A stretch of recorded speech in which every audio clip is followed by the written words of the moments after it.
Hello, my beautiful blossoms, blooms, and buds. I'm Rosebud Reads, and welcome to my book garden.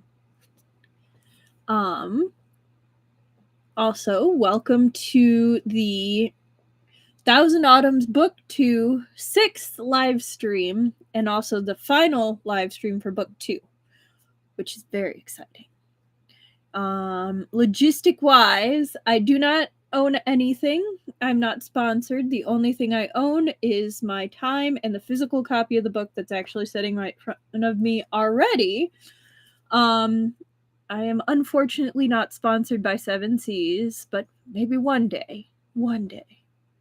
Probably not. Hello, Chichi Kiki. Happy Thursday. How you doing? It's getting pretty close to Thanksgiving. Actually, it's very close to the weekend, which I'm even more excited about.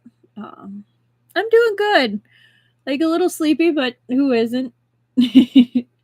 I have some cool plans with family tomorrow. I know it's early, as in we haven't had Thanksgiving yet, but there's a place that has like light shows already, like holiday lighting, and my family and I go every year, but you have to like buy tickets like months in advance. And so tomorrow is when I get to go do that. So I'm excited to go and do that with my family.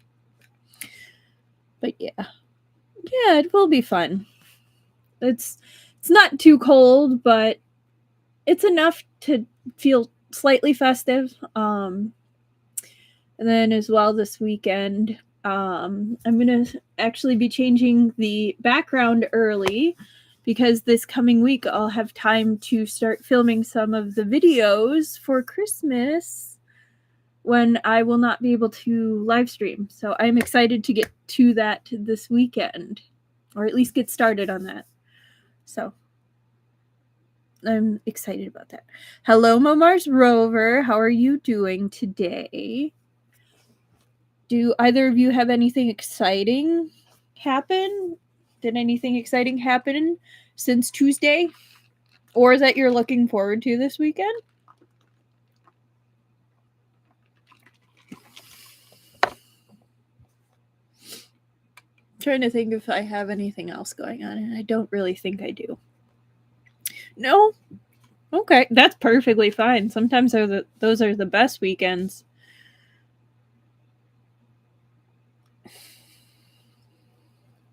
Oh, hi, Truffle. Welcome. How you doing today? I am wondering, did I forget anything? Oh, I could mention this.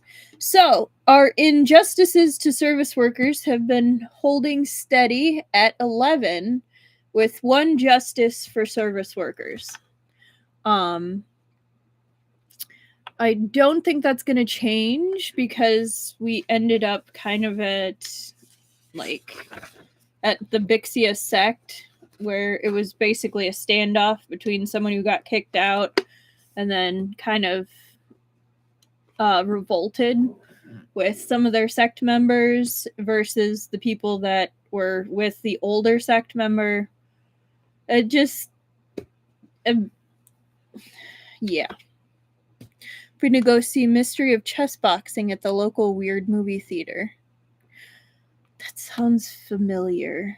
Oh, and I did. Truffle, were you the one who recommended the Lan Xi Chen point of view fanfic? Because if you did, I read it and it was phenomenal, and I will be looking into more of the fanfics from this author because they're really good. Yes, I read it and it was amazing. Let's see, the author. I also started looking in on their longer one that's still ongoing. Frame the Halves and Call Them Brothers. By Bodla Dops. Bod I Dops. But I like them. I like their writing style too. And the fact that they focus in on different characters, like the one I started reading was from Len Kairen's point of view. So maybe I'll see. I don't know. I need to read some more of their work, and who knows? Might have one of theirs at Christmas. But that totally depends on them.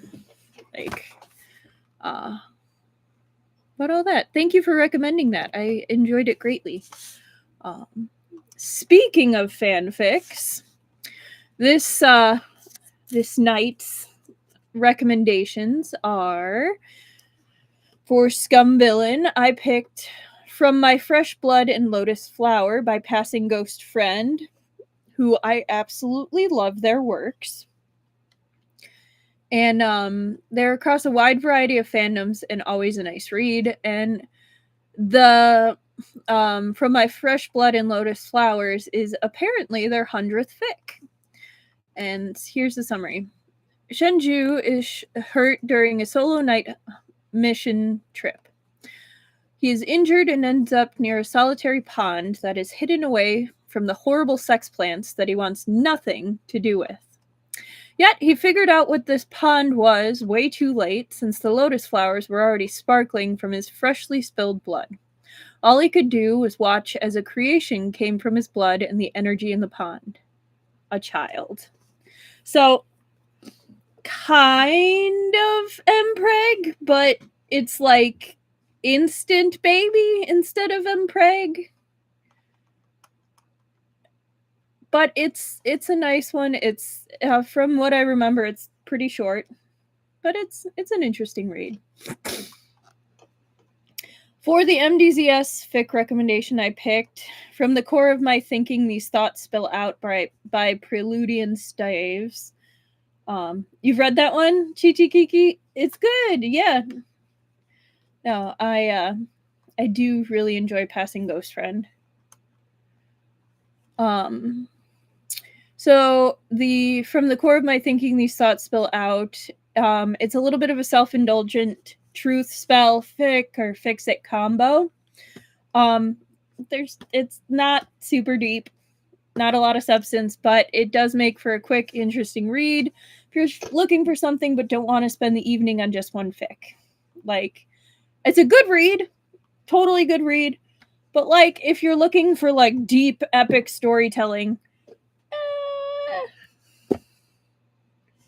if you're looking for something that's nice and you can just finish it all in one go, that'll do it. So the summary is, the moment leaves no room for indecision, just long ingrained instinct. Yes. All right, so that's our fanfic stuff. But I think, I know it's a little early, we usually chat more, but let's just go ahead and get into it. So we are starting at about like 8:30 on this. Okay, so last time, as I said, we kind of had Huan Mi,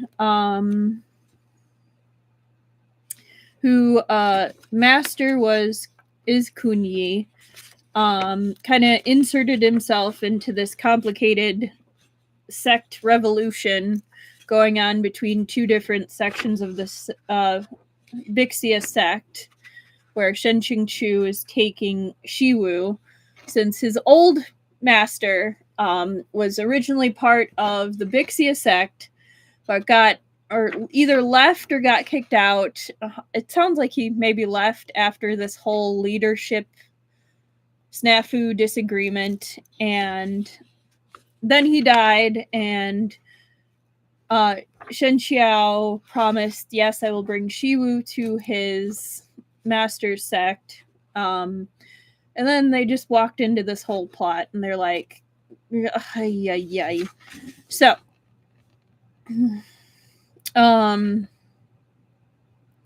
then Huan Mi, such a bad name.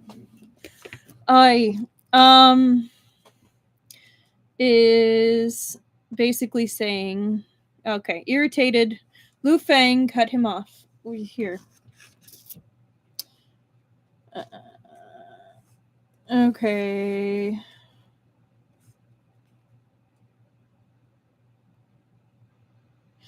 Yui Kunchai slowly exhaled a lungful. No, here, I'll start back here. From the sidelines, Ruan Hailou burst into laughter. Good, very good. Seems like today's a good day. All our old friends have here gathered. Shu Leng Chuan didn't come himself, but he sent us his disciple. If he were here, I'd ask him to say a couple words for the sake of justice. Tell us, which is the truth? Was Huai Li Shan devoid of compassion and righteousness, or did I really deserve to be expelled from the sect? Yui Kunchai slowly exhaled, a lungful of stagnant air. Ruan Shishu, this will be the last time I call you Shishu.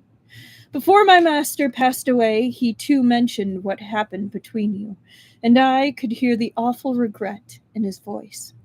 He must have thought that he'd made many mistakes back then too. He even told me that if I were to ever see you again, I must respectfully greet you as Shishu, just the same as before. But those were the past generation's grudges. Even if you care little for your fellow sect members, you should remember the great favor the sect did in raising you. But today, you even... He looked at the corpses strewn across the ground, at the sheer desolation all around him. He found it difficult to continue, and his voice dropped low with anguish. What wrongs have the disciples of Bixia Sect committed? They didn't see that happen, and they weren't involved.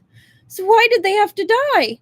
Lu Feng, you were an elder, yet you colluded with outsiders.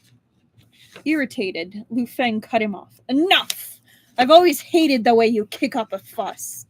If Shao Qiying were willing to give a little more attention to sect administration, Bixia Sect wouldn't have fallen to the deplorable state we're in now. Those people died because they were incompetent. So what if they're dead? If you're sensible, you'll hand over the leadership right now. No matter who takes over Bixia Sect in the future, we'd be in better hands than yours. And what if I refuse? Said Yui Kunchai. Hunan Mi laughed. Shou is about to invade Qi, ready to charge in like the unstoppable tide. Qi's strength is long faded. Sect leader Ruan and Elder Lu have already pledged their loyalty to Ishbara Khagan of the Eastern Gokturk Khaganate, and they were both granted government posts and noble titles. If Elder Yu was willing to see things clearly and led Bixia Sect in paying allegiance to the Khaganate too, then there's even a bright future ahead for you. After that, he seemed to recall something. He turned to Shen Qiao. I almost forgot to tell Taoist Master Shen, but it's about your Shidi, the current Xuandu Mountain sect leader Yu. Not long ago, Ishbara Khagan conferred upon him the title of Yuyang's Bishop of Great Peace and Perfected Master. Truly worthy of celebration. If you hadn't lost to my master that day, you'd be the one with the title, no? So basically, a representative from the Gokturks is here kicking up a fuss because the person who got kicked out went to them once he got banished and has a grudge now. And so shit's about to get real. Like, kind of amused at one of the notes on a local theater production. Mentions of murder in a Christie adaptation. Agatha Christie. Mentions of murder? What do you mean?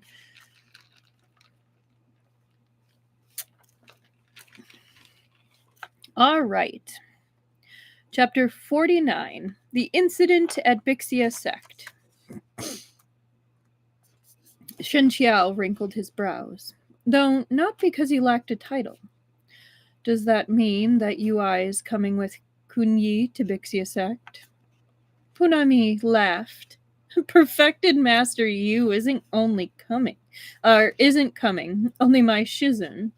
If Taoist Master Shen is interested, once my Shizun is here, we can go see Ishbara Khagan together. I'm certain the Khagan will be very happy to meet you.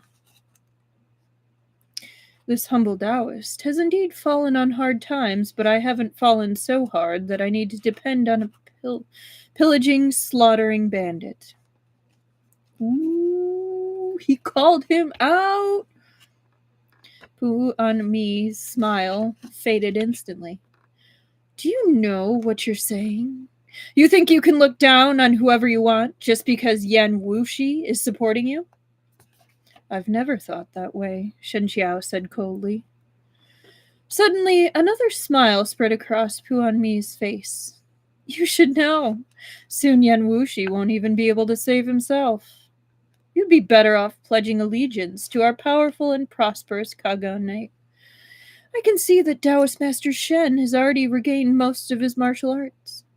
Ishbara Khagan has a great love of talent, and if you serve under him, he is sure to grant you a glorious position. Then you could stand on equal footing with your Shidi and compete with him as a proper rival. I love how they all think he wants his spot back and he's just been chilling. Well, not quite chilling, but just wandering. Thank you for your kindness, said Shen Qiao, but I must decline. Anger flared in Pu'anmi's at Shen Qiao's refusal to bend to neither threat nor reward. Just as he was about to try again, Lu Fang, who'd been driven to impatient irritation on the sideline, spoke up. Pu Langjun, can't you leave your grudges for another day? Let's deal with Bixia Sect's situation first, lest our delays cause even more problems. Pu'anmi nodded and looked to Ruan Hailou. I will follow Sect Leader Ruan's opinion on this matter. What does Sect Leader Ruan think? Ruan Hailou was now a member of Dongsho Sect. His official rank there was quite high, and he'd married the daughter of the king of Gokturks, making him rather well placed. The Eastern Khaganate wanted to take advantage of Shou's invasion of Qi to seize a good chunk of Qi's land in the east. This was a perfect harmony with Gokturks' interests, so the two countries had already discussed how to divide up the territory. As Shou invaded from the west with all its military might, and Qi rushed to quell the flames, Gokturks and the Khaganate would effortlessly claim Qi's land in the east. As for the matter of the Bixia Sect, it was only a small, unremarkable piece of all the schemes. It had nothing to do with the greater picture. Ruan Hailou, now son-in-law of the king of Gokturks, had pledged allegiance to the Khaganate, and so the Khaganate needed to show him respect. Hence, when he went to Bixia Sect to settle old grudges, they'd followed and lent him their support. I'll give you one last chance, Ruan Hailou said to Yue Kunchai. Surrender now, and I'll spare your life. Yue Kunchai panted, clutching his chest. Bixia Sect's legacy has been passed down through generation after generation. Our sect may not be famous, but within us lies our forefathers' blood and soul. As one of Bixia Sect's disciples, I cannot bring shame upon them. I'd rather die than surrender. Ruan Hailou burst into loud laughter. Excellent! Huai Lishan was a treacherous, petty scoundrel, but he accepted a disciple with a spine of iron. I shall grant your wish. He was still apprehensive about Shen Qiao's earlier intervention, though. He glanced to the side, about to say something. Pu'anmi seemed to understand his concerns. In the next moment, he inserted himself between Shen Qiao and Yue Kunchai. Let me see just how much of Taoist Master Shen's martial arts have returned. Kuni was highly honored and well respected. He was Hulagu's personal disciple and also the Khaganate's wise king of the left. Punami was Kunyi's first disciple and also came from a noble family in the Khaganate. He'd always thought highly of himself. Though he'd seen Shen Qiao's sword Shi just now, he didn't take it too seriously. After all, everyone knew how gravely Shen Qiao had been injured. There was no cure for joyful reunion. When they'd spoken, he'd noticed the haziness in Shen Qiao's eyes, evidence of his ailing vision. He'd drawn his own conclusions. I think he's about to fuck around and find out. What do you think, friends? He immediately struck out with a harsh, killing blow. By attacking first, he hoped to seize the initiative and eliminate this new variable, this Shen Qiao. Huan Mi's weapon was a saber. His saber techniques were incredibly imperious, like a lone wolf upon a grassy plain. One flash of his saber could strike fear into anyone's heart. All who heard it shuddered and longed to flee. All who heard it? Does he have bells on it? His saber slashed down, its vast might closing in from above like a mountain, leaving those beneath it gasping for breath. His strike was swift as lightning, but by the time it fell, Shen Qiao was gone. He'd already moved 3 steps back, avoiding the murderous blade. But his retreat didn't fill Huan Mi with pride because Shen Qiao hadn't drawn his sword. What did it mean to not draw one's sword? It meant that Shen Qiao didn't find the situation urgent enough to draw his weapon. It also meant he thought he didn't need a sword to deal with someone like Huan Mi. Ooh. Huan Mi's expression twisted and he seethed with humiliation. This Shen Qiao, he thought, was far too arrogant. Once you lost to my master, but now you look down on me? What gives you the right to look down on me? His first blow had missed, so a second one had to follow.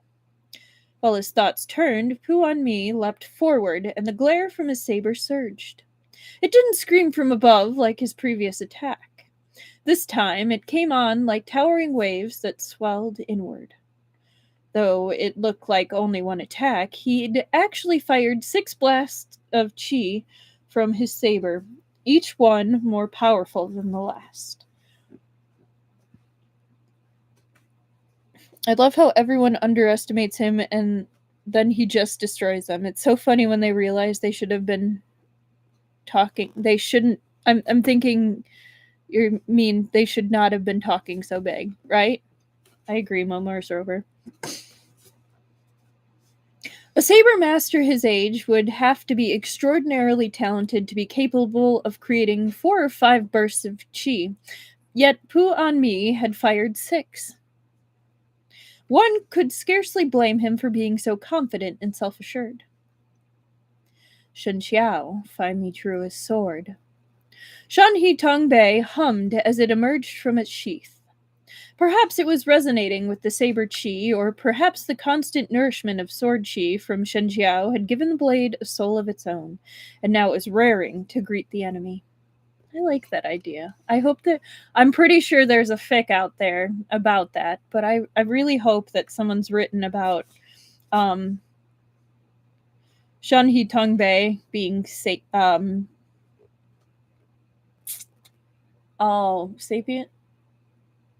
Aware. Having a soul and being aware.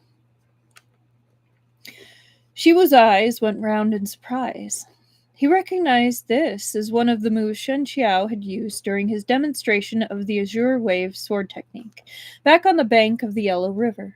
Sentient! Thank you, Momars Rover. My brain just was like, sapient? No, that's not it. Soul? Soul! It works. Sentient, thank you. The cool breeze gently blows. The bright moon dips behind the pines. A wind rises unbidden in the forest. A man sits beneath a pine, his back straight as the trunk itself. He plucks the guqin, and from the careless motion a cool breeze is born, wafting gently against his face, carrying petals that drift like rain. The move struck with such speed, yet it had such a poetic, picturesque name. Shiwu didn't understand at first, but when he saw Shen Qiao's effortless manner, he realized something. This one sword strike blew away all 6 blasts of saber chi. Puan Mi couldn't believe his eyes. For a brief moment he froze, but then Shen Qiao's sword was right before his eyes, aiming straight at his face. Puan Mi's only option was to withdraw his saber and retreat. Shen Qiao pressed close in pursuit, an uncharacteristic tactic for him. I love the juxtaposition of this calm image in sword fight. Truly, I like that they do, like, I know it's probably not a haiku, but like these beautiful poems or verses in the middle of, as you say, in a sword fight. Words are hard tonight, apparently, but yes, I agree, Truffle. The juxtaposition of this calm image in a sword fight is very nice.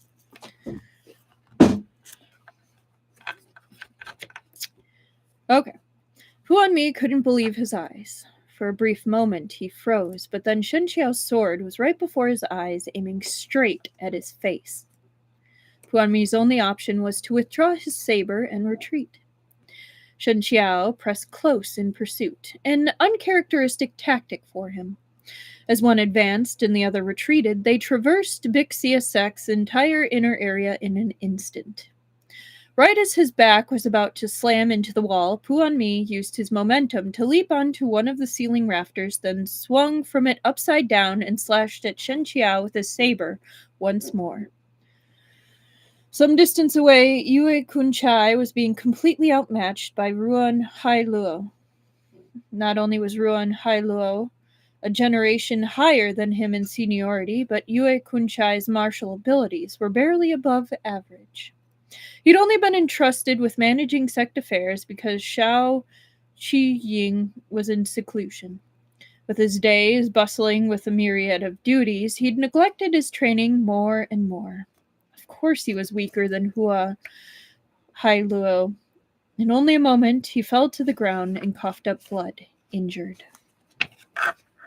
This time, Ruan Hailou had no intention of leaving him any room to escape. He lifted his palm, readying a killing blow. The only 2 people on the scene still capable of fighting were Fan Yuanbai and Shou Yishui, but they were occupied with Lu Feng. The remainder were only mediocre practitioners, incapable of coming to Yue Kunchai's aid. So Shiwu braced himself and charged over to block the blow for Yue Kunchai. Of course, Ruan Hailou didn't take the boy seriously at all. With a cold laugh and a swing of his sleeve, he tossed Shiwu aside. Shiwu yelped and fell backward. Ah!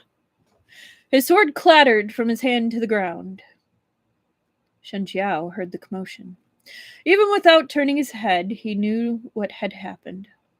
With a silent, disappointed sigh, he lamented that a grand sect like Bixia Sect had fallen to such a state. He swept aside Puan Mi's saber while turning back to save Yue Kunchai. With a burst of his sword chi, he dispersed Ruan Hailou's palm blast. In a moment, it'd become Shen Qiao against both Puan Mi and Ruan Hailou. 1 versus 2.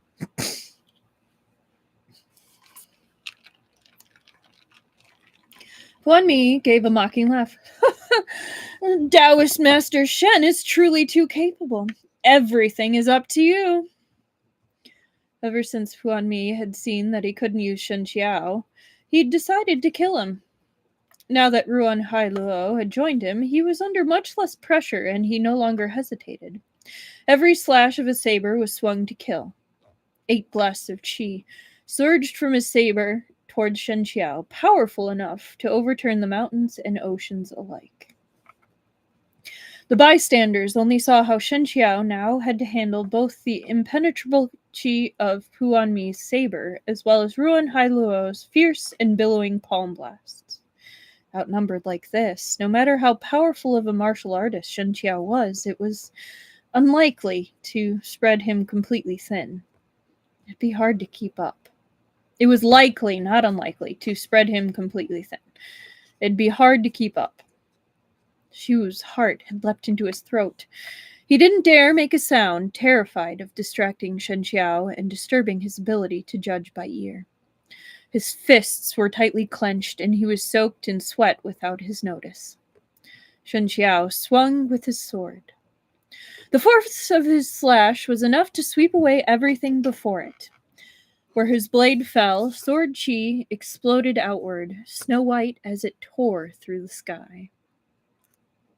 After the strike, he immediately retreated. With a tap of his toes, he soared through the air. This was Xuandu Mountains, a rainbow stretches across the heavens, executed to the utmost. A split second later, he vanished from everyone's sight, and when he appeared again, it was behind Ruan Hailou. Huan Mi's saber fell to the ground, a long bloody gash now scored into his wrist. Yet he didn't even glance at the wound, his expression still full of disbelief, as if in utter denial that he'd lost. Ruan Hailou was little better off in comparison. He withdrew his palm quickly enough, and instead of wasting more time on Shen Qiao, he turned back to killing Yue Kunchai. But Shen Qiao intervened again. Resentful anger filled Ruan Hailou's heart, but all he could do was go on fighting Shen Qiao, fury written all over his face. Do you know just how shameless and despicable Yue Kunchai's Shifu was? By helping him now, you're only helping the wicked, refusing to tell black from white. I don't know the details of the quarrel between you, and I have no right to intervene, Shen Qiao said severely. But do you really believe that Bixia Sect disciples, whose corpses litter the ground, should pay the price for your grudge? Everyone in Bixia Sect owes me, snarled Ruan Hailou. I endured everything in silence for more than 10 years. Why, Li Shan is already dead, so what's wrong with making his successors pay the price? Shen Qiao spoke no more. If someone's heart was steeped in hatred, no amount of explanation or advice they were offered would get through. Furthermore, Ruan Hailou had allied himself with the Khaganate and slaughtered almost everyone in Bixia Sect. It was obvious he had no desire to end things peacefully. They exchanged blows, moving faster and faster. Although Ruan Hailou wasn't well known in the martial arts circles of the Central Plains, he wasn't someone easily dealt with. In his youth, he'd been the most talented disciple in Bixia Sect. Afterward, he'd left the sect for some reason and went on to Gokturks and then re-established himself in Dongshou Sect, rising to become one of their elders. He descended to the ranks of first-rate martial experts. Though Shen Qiao's foundations had been rebuilt, it was impossible to return to his old level overnight. He'd only had little over half the strength he'd held at his peak.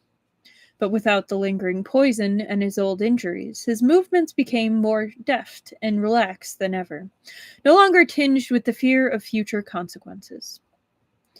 The fight between the two blazed like fire on old tinder, leaving Shen Qiao with no attention left for anything else. Seeing this, Huan Mi's thoughts took a sudden turn. After briefly assessing the battle situation with narrowed eyes, he waited until Shen Qiao turned to deal with Ruan Hailou's palm strike, then suddenly drew his saber and slashed at Shen Qiao's back. Shenshi! Careful, Taoist Master Shen! There came a chorus of shouts. Yue Kunchai and Shiwu's were among them. They'd been closely watching the battle, so naturally they both saw Huan Mi's strike. Unfortunately, one of them was gravely injured, and the other lacked the skill to help. Shiwu even leapt up and ran over, but he was only a novice martial artist. How could he block Huan Mi's strike? The saber was already mere inches from Shen Qiao's back. A gust of cool wind blew in from whereabouts unknown, carrying a faint fragrance with it. Before Shiwu realized what was going on, he blinked and saw what looked like a bright blue sash floating by before his eyes. Puanmi's saber didn't connect with Shen Qiao. Instead, it landed in a fair and slender hand. It looked like the newcomer had caught the blade barehanded, but there was actually a thin layer of true qi between hand and blade. A palm struck Puanmi's body, sending him cantering back. The tiles beneath his feet splintered with his stumbling steps, the shards flying everywhere. He fell back and back until he reached the entranceway. Shao Qi Ying? Puanmi guessed the newcomer's identity straight away. Yes, the woman in blue said. She quickly lunged forward, pressing towards Puanmi with every step. A short moment later, she'd snatched away Puanmi's saber and sealed his acupoints. Shao Qi Ying took a few more steps forward and helped Yui Kunchai off the ground. Is Shixian all right? She asked in concern. Yui Kunchai smiled bitterly. I'm fine, but I was useless, and now all your work was for naught. Shao Qi Ying shook her head, but said no more. When she saw that Shen Qiao had a slight upper hand over Ruan Hailou, she stayed out of their fight, opting instead to bring Fan Yuanbai and Lu Feng's battle to a close first. Lu Feng and Ruan Hailou had been in secret communications for quite a while. Lu Feng's help was one of the main reasons Ruan Hailou's assault on Bixia Sect had gone so smoothly. So that's the elder that I was talking about that colluded. He'd been in Bixia Sect for many years and had built up a group of loyal disciples. But after more than half a day of vicious fighting, he'd also suffered great losses. Now, there were only a few people left still battling Fan Yuanbai and the rest. Even so, with the support of Dongshou Sect and Puanmi, Lu Feng had been almost certain he could seize the position of Bixia Sect's leader today as long as nothing went wrong. Who could have foreseen that Shao Qi Ying would emerge at this moment when she should have been at a critical junction in her secluded cultivation? Fan Yuanbai and Shou Yi Shui were covered in wounds. They'd been hanging on by a thread, their strength long spent. But sure enough, Shao Qi Ying's appearance gave them tremendous encouragement, and Lu Feng was furious. Without thinking, he turned his sword on Shao Qi Ying, the glare of his sword blazingly fierce as it roared towards her, wrapped in savage sword qi. Shao Qi Ying held both hands in front of her, drawing the Tai Jityu yin-yang symbol, Tai Jityu Jitu, Tai Jitu. It's not jitsu, like it's Tai Jitu, with her fingertips. Her long, slender fingers curved into a profusion of shapes, each arrestingly lovely. Lu Feng's expression transformed into alarm, for his longsword was unable to advance even another inch. Under Shao Qi Ying's manipulation, the sword exploded into countless fragments. Now that's cool. Ah! With a wretched scream, he was sent flying backward. He crashed into the wall behind him, and the major acupoints all over his body were promptly sealed.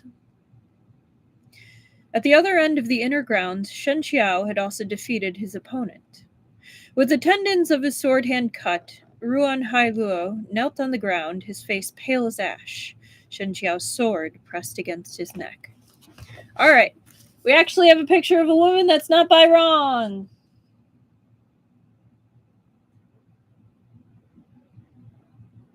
Gaze and be amazed.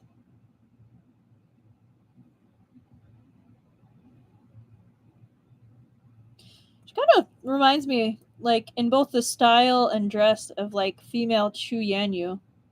Or Chu Wanning. Definitely has that Chu Wanning look.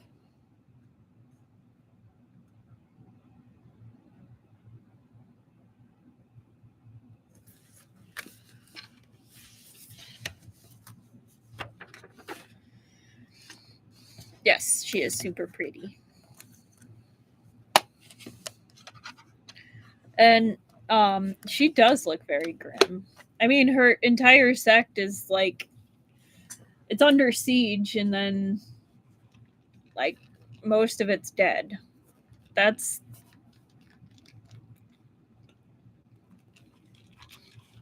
and like she just comes out. It's definitely like that pizza meme. Dude holding the pizza, everything's on fire. And she's like, "What the hell is this shit?" Like, really? It was over. With Lu Feng, Ruan Hailou, and Puan Mi all defeated and under control, there was little to fear from the rest of the enemies. Bixia Sect's remaining disciples had found their backbone.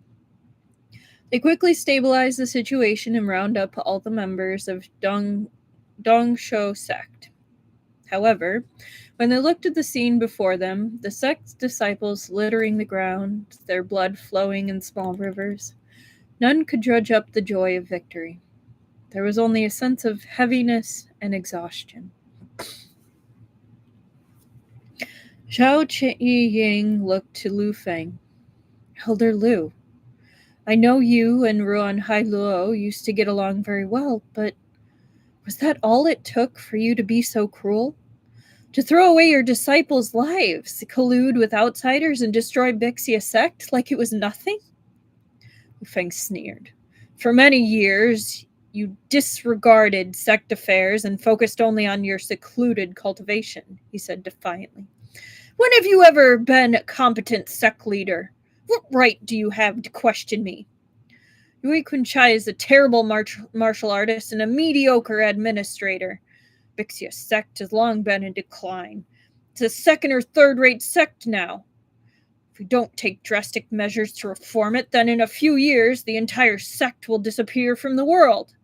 Ruan Shixian was one of our own, and now he's the son-in-law to the king of Gokturks.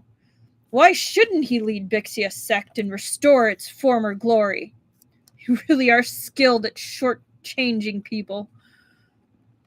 Everyone here has been fighting for hours, and many even lost their lives. Then at the last moment, you swoop in to clean up the mess.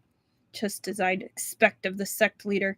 The winner becomes king, the loser the villain. What else is there to say? Oh, hi, Esper Lady. Hello, friends. Not able to stay long because of Kickter's member stream, but I'm glad to be here for a little bit. Welcome! Yeah, no worries. Basically, we arrived back at the Bixia Sect dispute. People thought Shen Qiao showed his badassery. The actual sect leader of the sect came out.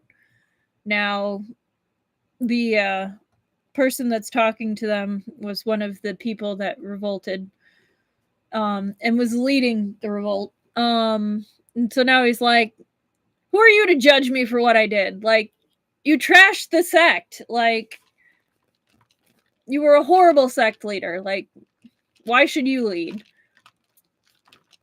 That's where we are right now. Zhao Qiying shook her head and didn't argue with Lu Feng. She only told Fan Yuanbai and the rest of them to take him into custody, then turned to Ruan Hailou. Ruan Hailou, after your actions today, you owe a blood debt to Bixia Sect, so I will kill you. Do you have anything left to say? Ruan Hailou stared unswervingly at Zhao Qiying. Yue Kunchai told me earlier that Huai Lishan said something about me before he passed. It's true, said Zhao Qiying.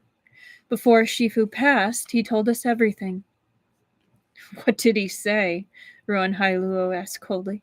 Probably something about my boundless greed, about how I was unworthy of his kindness.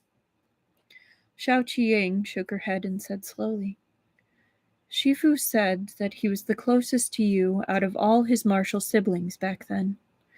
At the time, Bixia's younger generation was full of talented geniuses. Everyone thought the sect would prosper in your generation's hands. My master and you were the most outstanding of the group, so Shizi couldn't make up his mind. He didn't know who to appoint as the next sect leader. The contest for the title was exceedingly fierce. Shizi and the elders issued challenge after challenge, but the two of you overcame them all. I heard that one such challenge involved placing the two of you in different locations, then having both of you rush to Chang'an. First to arrive would be the victor. War was widespread then, so the journey was perilously fraught and was filled with difficulty. My master fell ill in Yi province, and your path happened to take you through there as well. You held up your trip to take care of him, and so in the end, neither of you were the first to arrive. It was another disciple entirely. As she talked, Ruan Hailou, too, seemed to sink into memories of these old affairs. Yes, he was stubborn and never admitted defeat. No matter what it was, he'd fight to the last. During that race, he fell seriously ill. He was completely unable to get out of bed. If it weren't for that, he'd have never let it hold him up. I just couldn't leave him alone in the inn like that. My master said that he'd always been competitive, even as a child. He was completely obsessed with winning and losing. You were the one who'd always yielded to him. He never had the chance to thank you properly. Ruan Hailou spat a derisive laugh. I don't need his gratitude. He was great at pretending to be the good guy in front of you. I'm sure he made all sorts of embellishments to his accomplishments. Xiao Qiying ignored the bitterness in his voice and continued. Wow. Hang on. I have to pause. So there's literally 2 spelling errors for the name in less than a paragraph, and that's bad. All right, continuing. Someone must have been tired when editing that page. The challenges and the contest for sect leader became increasingly intense. With only victory on his mind, my master cast aside his old friendship and took some dishonorable measures. Yui Kunchai burst out, Shime! That is what Shizun told us before he passed, said Xiao Qiying calmly. You heard everything then too. I'm only truthfully conveying his words. But one must absolutely respect his seniors. This concept was deeply ingrained in him. He simply couldn't bring himself to speak ill of his departed Shifu, no matter what. Xiao Qiying continued. The innocent will remain innocent, and sinners will remain sinners. The truth is there forever. It won't disappear with the passage of time. The wrong Shifu committed back then indirectly led to our current state of affairs. As his disciples, we must bear the consequences. This, too, was Shifu's wish before he passed. Off to one side, Fan Yunbai's group was dumbfounded. These old affairs, concealed and little known, had finally come to a conclusion that chaotic night. Xiao Qiying and Yue Kunchai had only been young disciples then, unable to grasp what was really going on. There was even less to be said about the likes of Fan Yunbai, who hadn't even joined the sect yet. Xiao Qiying said to Ruan Hailou, Shifu once told you that you were more capable than him, that you should be the one to take up the position of sect leader. He said that he wouldn't participate in the contest anymore, and you believed him. So the two of you drank yourself into a haze, and when you awoke, Shizun's youngest daughter was lying beside you. Shizu thought you'd lost your morals in your drunkenness, and he deemed you unfit for any important role. With no way to exonerate yourself, you asked Shifu to testify on your behalf. But instead, he accused you. Before he died, Shifu said that he'd purposely gotten you drunk that night. He also knew Shizu's daughter held a torch for you, so he colluded with her and staged that scene, deceiving Shizu and everyone else. But you were fiery and forthright. In your wrath, you clashed with Shizu and then left the sect in a rage. Ruan Ruan Hailou gave a bitter, pained smile. Yes, I never forgot what happened. How the one I trusted most plotted against me in secret. How he did such things to me. Because of that incident, the sect gradually fell apart. Not long after you left, Shu Shixian left as well. The sect that had been fading like the setting sun waned even further. Shizu left the position of sect leader to Shifu, but Shifu's heart could never rest. Right before the end, he told us the truth. He said to us that if you ever came back, we must tell you that he owes you half a lifetime of wrongs. Ruan Hailuo's face was now deathly pale, and a strange smile bloomed on his face. Owes me? If he owes me, why doesn't he come out himself? Why make you say it? His expression turned savage. Is he still alive, after all? He's been hiding in the dark, watching us this entire time, hasn't he? Call him out! Call Huai Li Shang out. There was a faint, almost indiscernible trace of pity in Xiao Qiying's eyes. Shifu spent half his life wallowing in guilt because of what happened. He passed early, unable to cure the sickness in his heart. Ruan Hailou shook his head. Impossible! How could someone as cunning and sly as him die so young? Xiao Qiying sighed. I fear that even Shifu never imagined what he owed you would be repaid with the blood of so many Bixia Sect disciples. Each debt should be counted separately. As for this current debt between us, I'll settle it. But it was like Ruan Hailou couldn't hear her. I refuse to believe that he's dead. Where's his grave?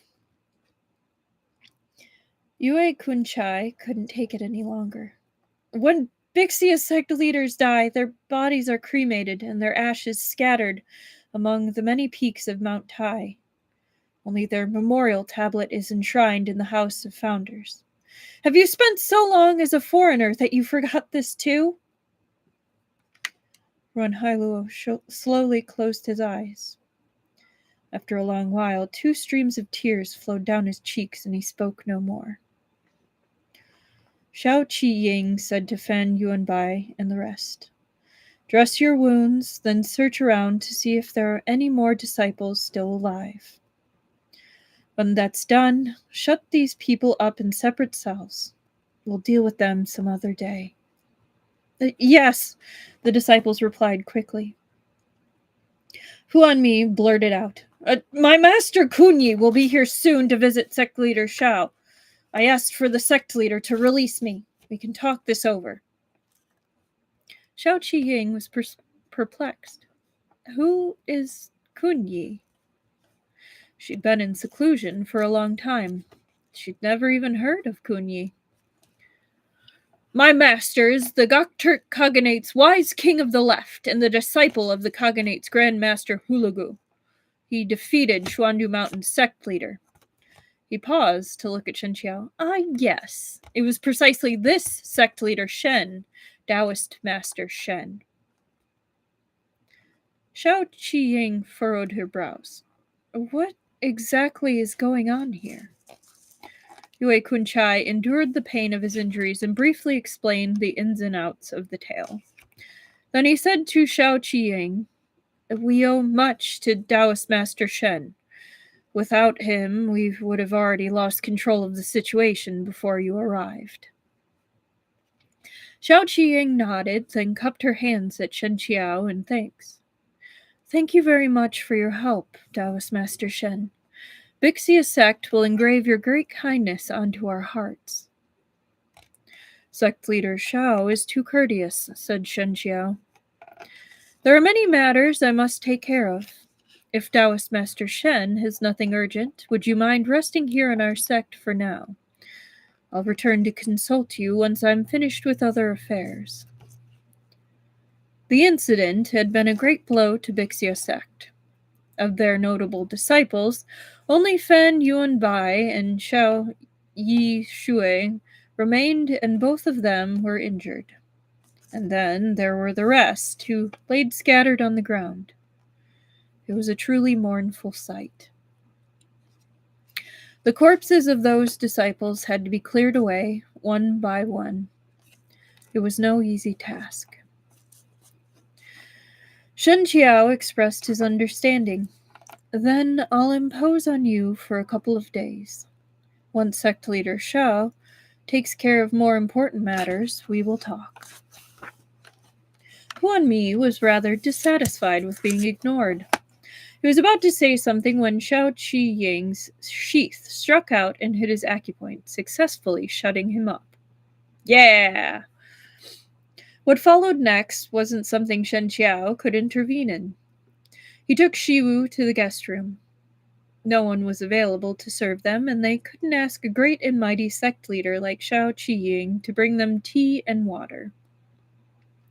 So the disciples stepped up to the task. Little Shiwu diligently ran in and out of the room. Very quickly, he boiled Shen Qiao some hot water and returned with a plate full of desserts from the kitchen. Struck between laughing and crying, Shen Qiao pulled Shiwu down to sit next to him. I'm not hungry. You can eat them all. Shiwu refused to sit. I'm not hungry either. Shen Qi must be exhausted after all that fighting. I'll massage your shoulders. Shen Qiao stopped his hand. Shiwu, are you frightened? Shiwu started, then stammered. No, not at all. Shen Qiao stroked the boy's head. I might have poor eyesight, but my heart hasn't gone blind. What are you afraid of? Are you afraid that I'll abandon you? The rims of Shiwu's eyes abruptly went red. He lowered his head. For a long while, he didn't speak. At last, he said, I shouldn't be like this. Shifu wanted me to come to Bixia Sect, and I'm finally here. I should be happy, but the moment I remember that you're leaving soon, I just feel terribly sad. Shen Qiao smiled inside. Silly boy. He was about to say something else when the sound of commotion came from outside. There was no time for careful consideration. Shen Qiao and Shiwu left the room and went to look. They followed the noise to the back mountain area. It wasn't far from the rear courtyard they were in, and next to it was Bixia Sect's library and House of Founders. Shao Qiying's voice drifted to them in a harsh shout. Ruan Hailou, what are you doing? She was a woman of incredible composure, the sort who wouldn't flinch if a mountain collapsed right in front of her. The way she'd dealt with everything had left a deep impression in Shen Qiao. But now something had happened, and it had compromised her level-headedness. Even her voice cracked. When Shen Qiao and Shiwu arrived, they saw Ruan Hailou standing at the edge of a cliff, his back to them. He was holding a wooden plaque in his arms. The mountain wind wailed, and buffeting them until they could scarcely open their eyes. Their robes danced and flapped noisily. Yue Kunchai's face was pale and green from fury. He looked like he was about to hack up blood. You Ruan bastard! Put down Shizun's plaque right now! Ruan Hailou didn't even glance back. He only lowered his head, speaking to the object in his arms. Why, Li Shan, you owe me half a life, yet you fled to an early death. What a skillful calculation. I killed countless of your sect's disciples. You must hate me bitterly for that, but it's fine, because I'll repay you with my life. But how are you going to repay the half a life you owe me? He burst into loud laughter, his face tilted towards the sky. His laughter was laced with endless misery. Why, Li Shen, how cruel you are. How awfully I hate you. The moment he'd spoken, he leapt from the cliff. Ah! Someone watching couldn't stop themselves from crying out. Everyone stood staring, utterly astonished and speechless.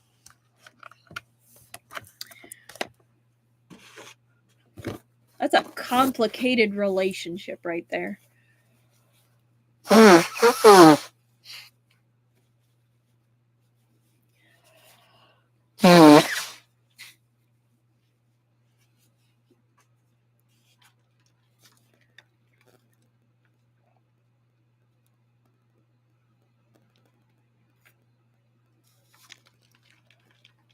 Oy.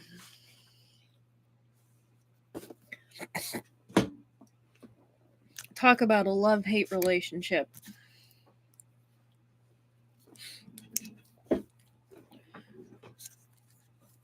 Okay. Wow, almost exactly at an hour.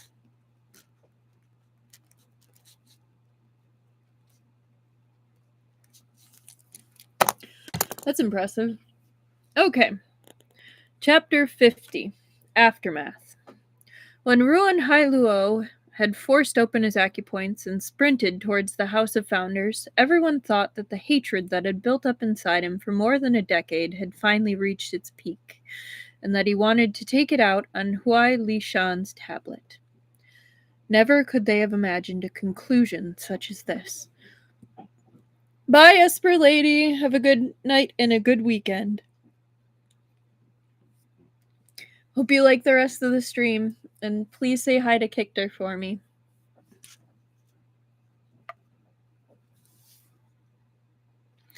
Ruan Hailou's figure had already vanished off from the cliff's edge, but it took a long time for all present to return to their senses.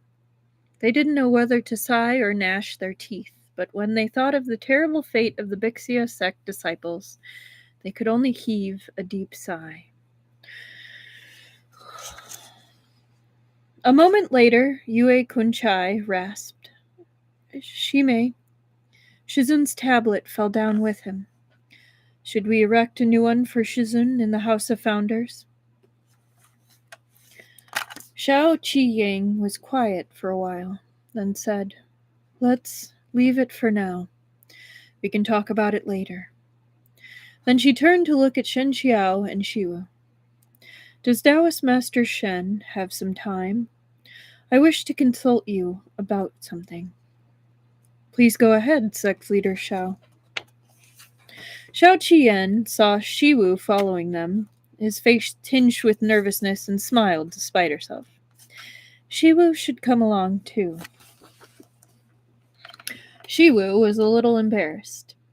Shy by nature, he first hid his face behind Shen Qiao, then seemed to realize that this was a bit rude. He quickly poked himself out again and said, Thank you, Sect Leader Xiao. Even Yue Kunchai thought Shiwu was rather cute, and a snort of laughter escaped him. But he'd forgotten about his internal injuries. Right after laughing, he hissed harshly in pain. I told you to rest, but you didn't listen, said Xiao Qiying. In that case, you can come too. Xiao Qiying shook her head, clearly near the end of her rope with this Shixian. She gestured ahead with her left hand. This way, Taoist Master Shen. She led the three of them to Bixia Sect's Shangyang Pavilion. This was where the sect leader would normally entertain honored guests. It had been a long time since the last guest.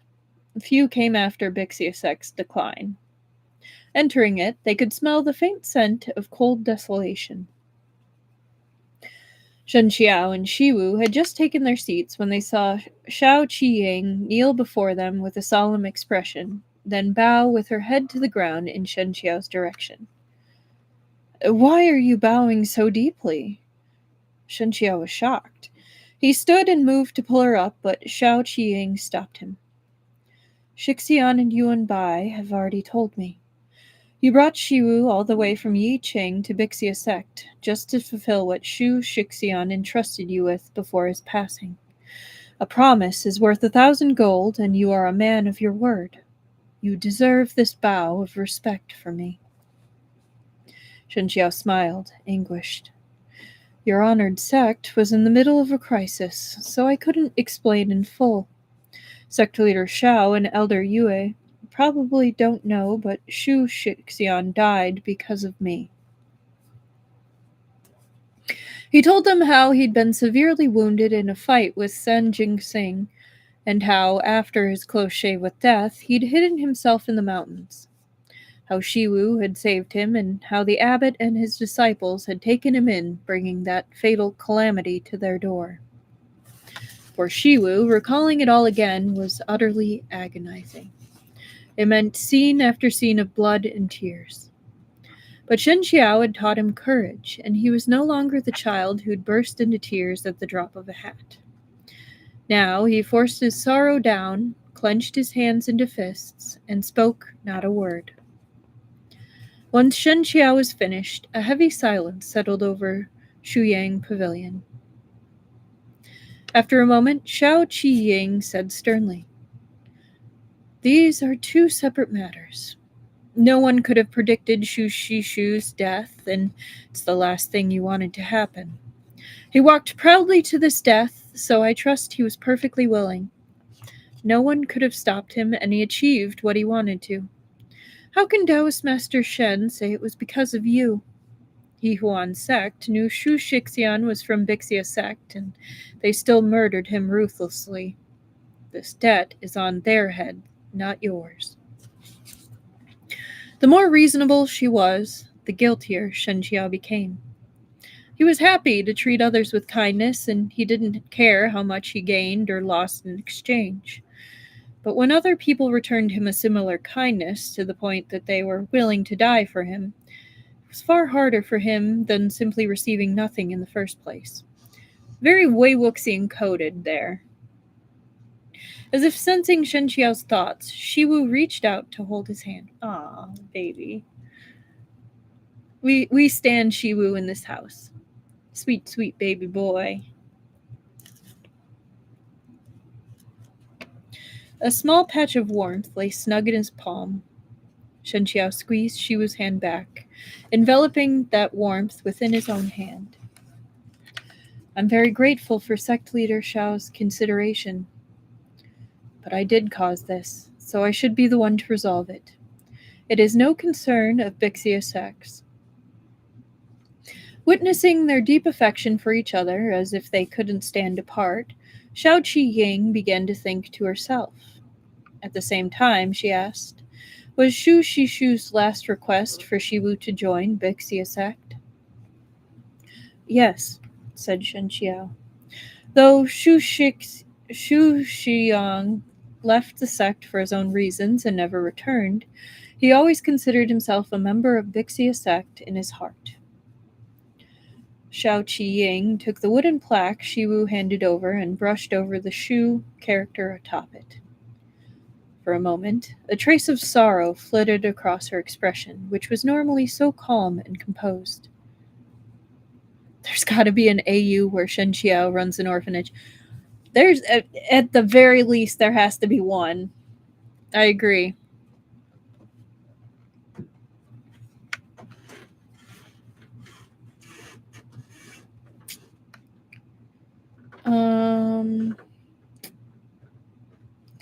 Once, Bixia Sect had members who ranked in the top 10 too, she said. But with our internal feuds, our talent waned, declining day after day. What happened today was like piling frost atop snow. Disaster on top of disaster. Fan Yu and Bai took account just now. Only 6 of our disciples survived. That is a very low number for what is supposed to be a very prosperous sect. I mean, I know it declined over the years, but 6 is insane. He just keeps ending up with ducklings. He does. That's because he cares. With Shao Qiying and Yu Kunchai, this only brought their numbers up to 8. What could an 8-man sect even do? If they didn't produce any reasonably talented disciples, then even if nobody attacked them again, their sect would be gone within the next decade, living on only in name. Yu Kunchai's heart ached at her words. He tried, rather unconvincingly, to add another person to their numbers. I have another disciple in Yi Chang. A memory stirred in Shen Qiao. Does Yu Xiang mean Han Yiyang? Correct, said Yu Kunchai. Her father is the palace attendant of Qi, Han Feng. She's decently talented, but due to her special status, I didn't take her as my personal disciple. I treated her like an external disciple and taught her a little that way. Has Taoist Master Shen met her? I had the pleasure of meeting her once, said Shen Qiao. He'd only been able to meet Han Yiying because Yan Wuxi had saved him. And the only reason he was here now was because Yan Wuxi had handed him to Sang Jingsing. All of these causes and effects seemed obscurely interconnected. In the end, perhaps it was impossible to separate all of it from that one particular name.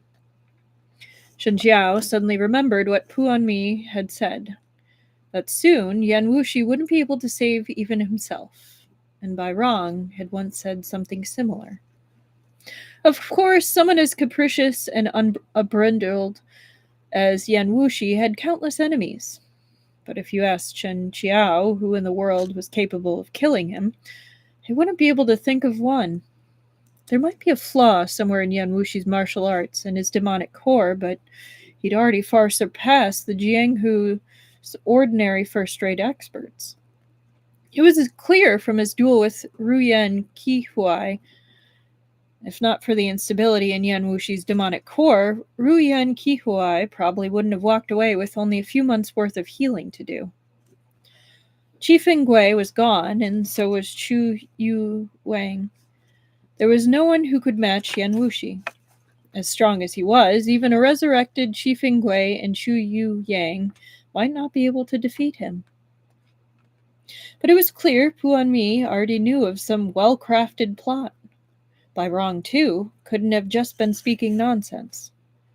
Shen Qiao frowned and pushed these details to the back of his mind for a moment. Now, whenever he recalled Yan Wuxi's name, he felt a strange sensation. It was as if he were back in the forest at the foot of Bailong Mountain. That intense state of mind where he'd blazed with the desire to destroy everything, to perish together with San Jingsing, seemed to haunt him, ever present. To dismantle everything and rise anew, it sounded so simple, but it cost him almost half a lifetime of hardship, and he'd had to cross the chasm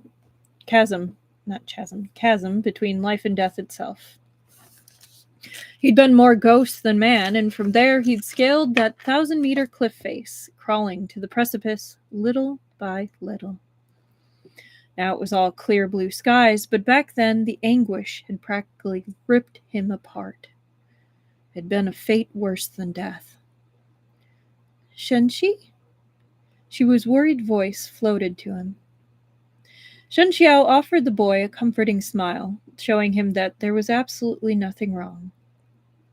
Then he said to Shao Qiying, Shiwu is at Bixia Sect now, safe and sound.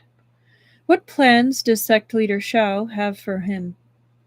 If this humble Taoist can be of any help, please don't hold back.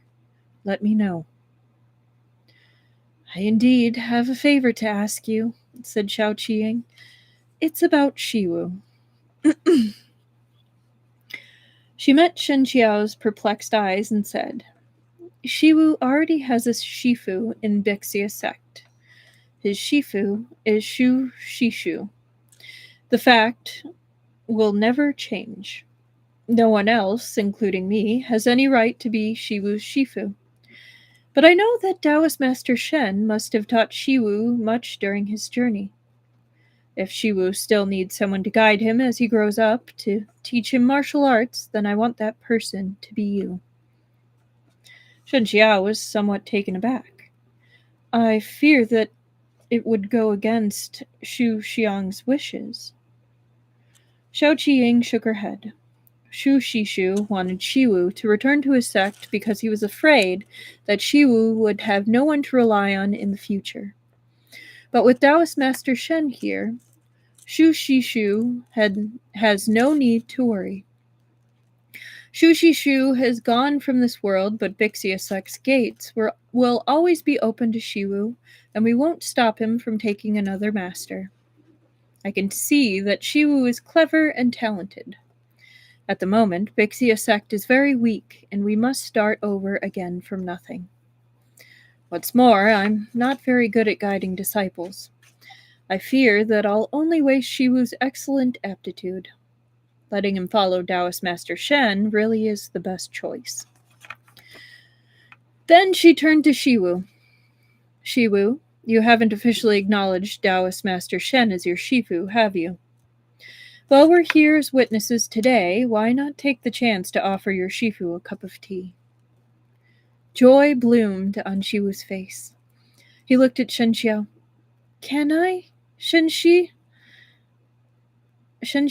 couldn't bear to disappoint the boy, so he smiled and nodded. Of course. Shiwu inadvertently let out a low cheer and immediately fell to his knees before Shen Qiao. Earnestly, he kowtowed to Shen Qiao 3 times, then accepted the teacup Yuyang passed him. He held it above his head in both hands and said brightly, Praise be to Shizun! From this day forth, the disciple Shiwu promises to serve his master, study martial arts, and conduct himself with the utmost sincerity. If I ever violate this oath, may the 5 thunders fall upon my head, and heaven and earth punish me. Shen Qiao watched him, his eyes curved into smiling crescent moons. When Shiwu finished, he took the teacup from him and drank its contents in one go.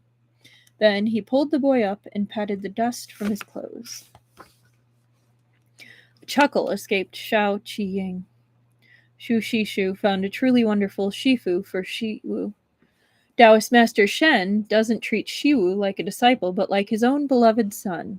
I mean, he already literally said, he views him as his son, even before they got up to Bixia. So, yes. Shiwu's small face flushed red with undisguised joy. With Shen Qiao and Shiwu's status as master and disciple officially confirmed, Yui Kunchai turned to more important matters. Just now, Hu Anmi said that his Shifu Kunyi will soon arrive, probably to lend him support.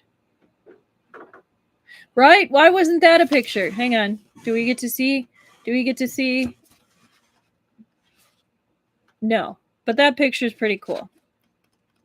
No. No Shiwu, unfortunately.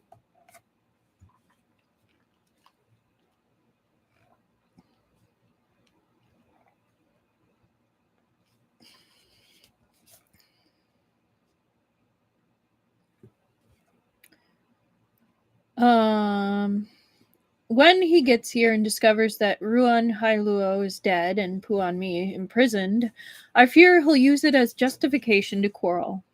I've heard that Taoist Master Shen has had dealings with Kunyi before. What kind of person is he? Can we handle him? Shen Qiao took a moment to think before answering. Martially, he's not quite as strong as his Shixian Duan Wen Yang, and he lacks his Shixian's breadth and depth of mind. However, he's still skilled enough to count as a first-rate martial expert. There might be quite the battle. Worry clouded Yui Kunchai's face. If he ascends the mountain by himself, that's one thing. But if he brings the Gokturks martial experts with him... Bixia Sect only has a few people left. Even with her strength, she won't be able to hold off all the enemies alone. It'll be fine, said Shao Qiying. At this point, Bixia Sect has nothing to lose. Though we're cornered, we must fight. Otherwise, all that awaits us is for our names to be stricken from the Jianghu. But Yuan Bai and Yi Shui are still young. Yui Shixian, please take them down the mountain for now, so they can hide and recuperate. Taoist Master Shen should take Shiwu away as well. I was in seclusion for too long, and all responsibilities fell to Shixian.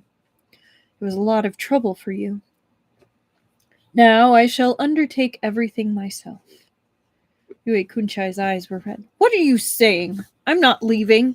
A trace of impatience surfaced on Xiao Qiyang's face.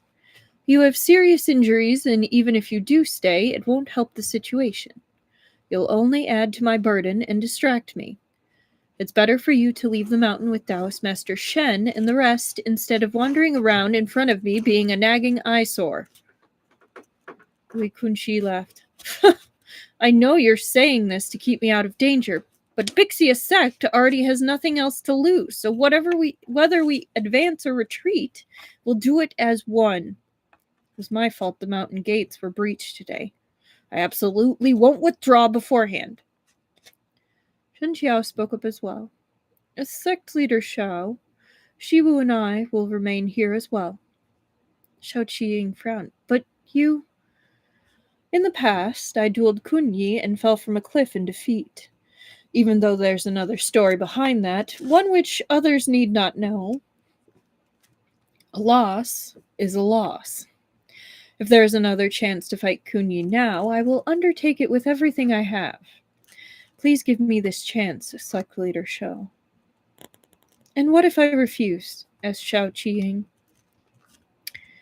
Shen Qiao smiled cheerfully. Then this humble Taoist can only shamelessly loiter here until Kunyi shows up. Xiao Qiying stared at him for a long while, then let out a sudden sigh.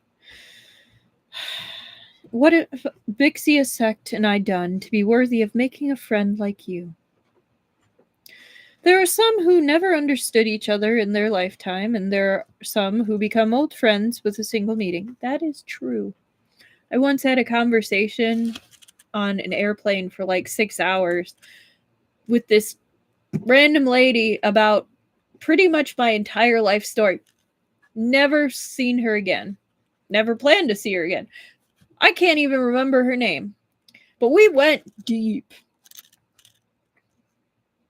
And I still remember it was years ago. So I definitely agree with the statement.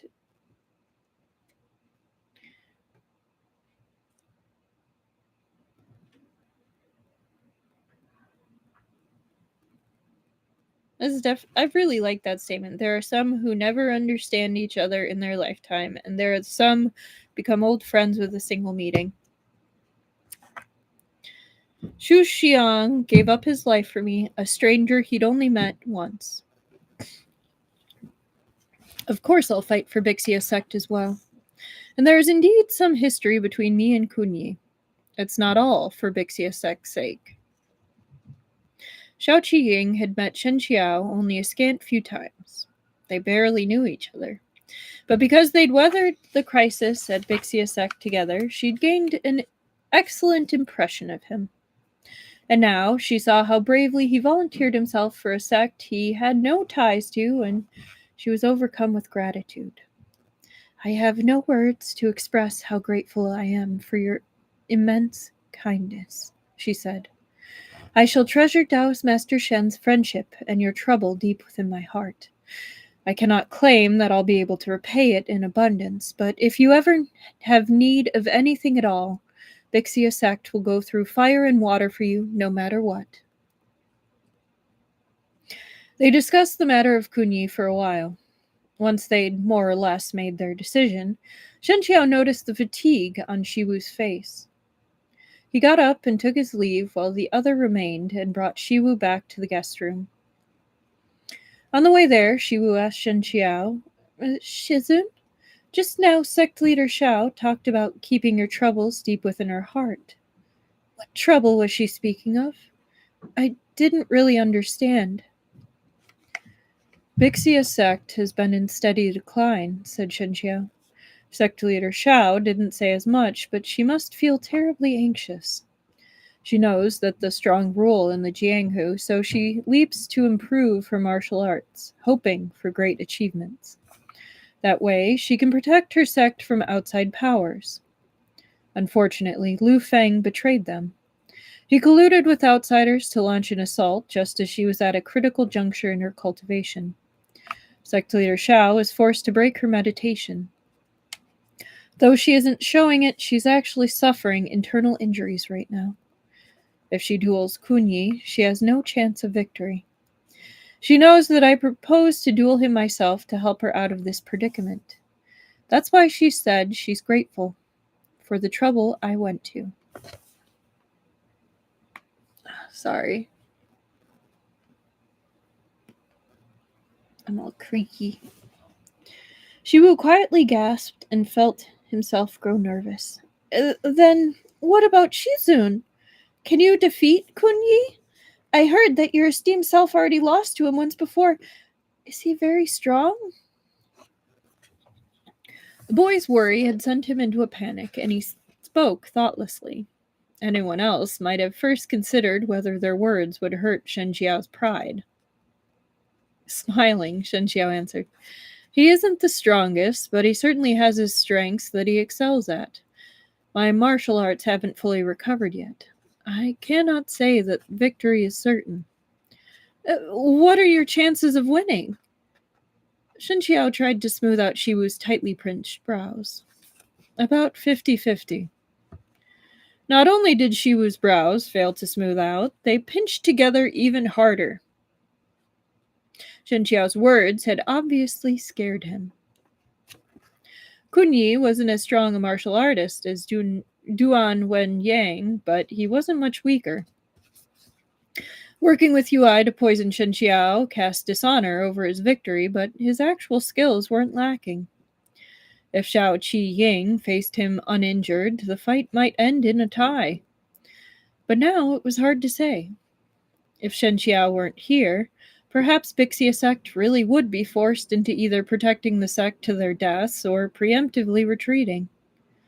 But if that happened and they retreated, Shunan Peak would be occupied by outsiders, and Bixia Sect's generations of legacy would be destroyed right then and there. And so what Shen Qiao promised was more than a duel or a favor. It was something that might very well preserve Bixia Sect's crumbling, battered foundations. Shiwu threw his arms around Shen Qiao and buried his face in Shen Qiao's chest. Do you have to fight? He mumbled. Your martial arts haven't even fully returned. Shen Qiao hugged him back. 50-50 doesn't mean I don't stand a chance. If I give the fight everything I have, I can win. When I lost to Kunyi, I fell to the lowest point in my life. Regardless of how many reasons or excuses I claim, he's a stumbling block in my path, a personal demon I must face. I stumbled and fell, so now I must learn to stand anew. Do you understand? Shiwu continued to cling to him, saying nothing. It was a long time before he whispered, I understand. I just don't want anything to happen to you. Nothing will happen to me, Shen Qiao laughed. I am your Shifu, so I have to live to be 100 years old. I promise to live out Shu Xiang's share of life as well as my own. When you're a white-bearded old man, this master will still be dragging you around by the ear and lecturing you all day long. Let's see if you find it irritating then. A laugh sputtered from Shiwu. He couldn't help breaking into a smile. Hee hee hee. Shen Qiao sighed and stroked the boy's head. Other masters have their disciples racking their brains for every possible way to show their master respect. And yet my disciple has me racking mine for every possible way to make him happy. I took on such a respected role, yet get no dignity at all. Shiwu was beaming and didn't offer a retort. You might be the least dignified master, he thought to himself. But you're the world's best master. I love how these two are being so cute right before what's probably about to be like a bloodbath. Like, oh, it's so sweet. Oh, so dead.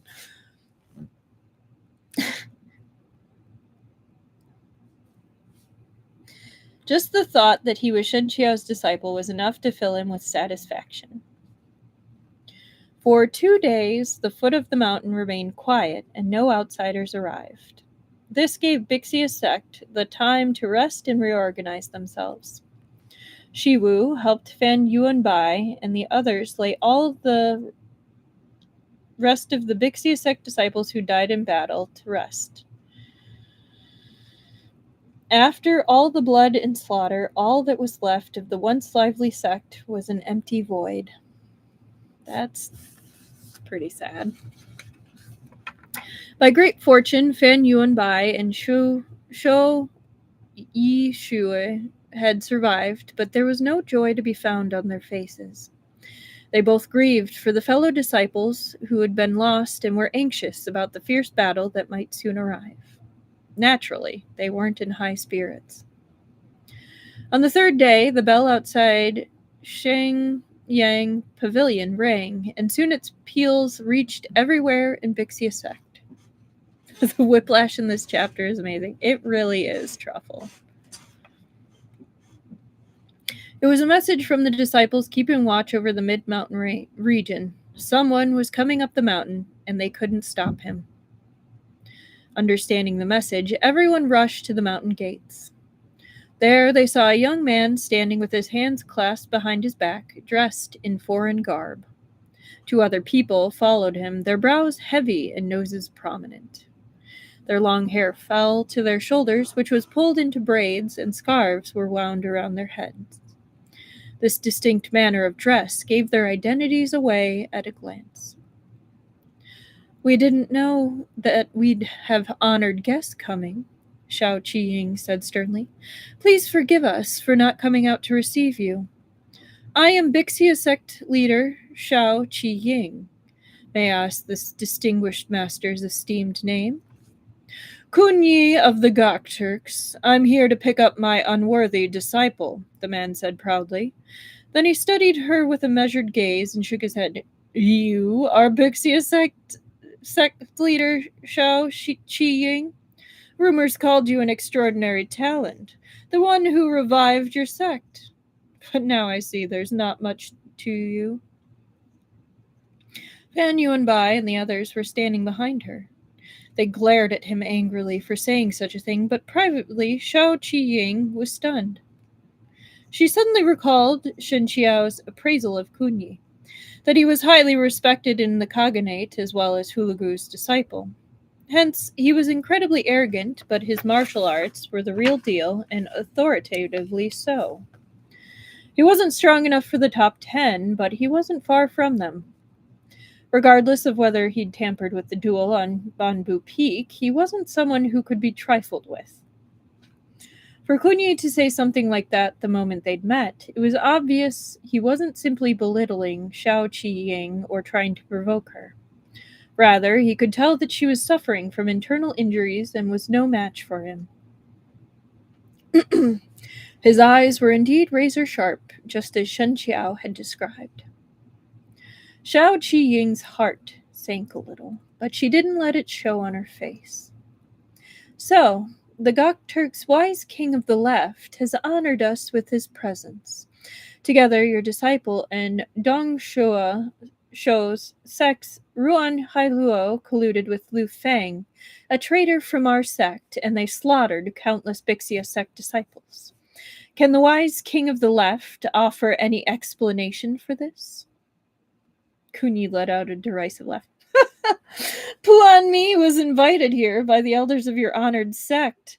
He arrived at the mountain as a guest. Yet what awaited him wasn't fine wines and exquisite delicacies, but the weapons of your honored sect's disciples. As is Shifu, I don't even know whether he's dead or alive. Can sect leader Shao offer any explanation for that?" Now this was pure sophistry. If Kunyi and his disciple hadn't agreed ahead of time that he'd play the fisherman reeling in the net, that he'd come to Bixia Sect and profit off the conflict, then how could he know that Puan Mi was imprisoned there? Rage surfaced on the faces of the remaining members of Bixia Sect. Shao Qiying hadn't killed Puan Mi after imprisoning him, but she couldn't simply release him either. If word got out that Bixia Sect had yielded to the Gokturks, they'd have little standing left among the Jianghu. What's more, Puan Mi still needed to repay the blood debt he'd incurred by taking the lives of countless disciples. "You and I both know very well what your disciple has done," Shao Qiying said coldly. It's pointless for the wise king of the left to put up such a pretense. As long as a single member of Bixia Sect is still standing, we will not permit you to take Puanmi away. Kunyi laughed uproariously, like he'd heard some enormous joke. Shao Qiying! From what I see, there aren't even 10 disciples standing behind you. Bixia Sect has been a sect in name only for some time now. Where do you get the confidence to speak so boldly? If I kill you today, Bixia Sect will be completely cease to exist. You can kill people, but you cannot kill their hearts. Oh, wrong voice. You can kill people, but you cannot kill their hearts. It was an awfully familiar voice.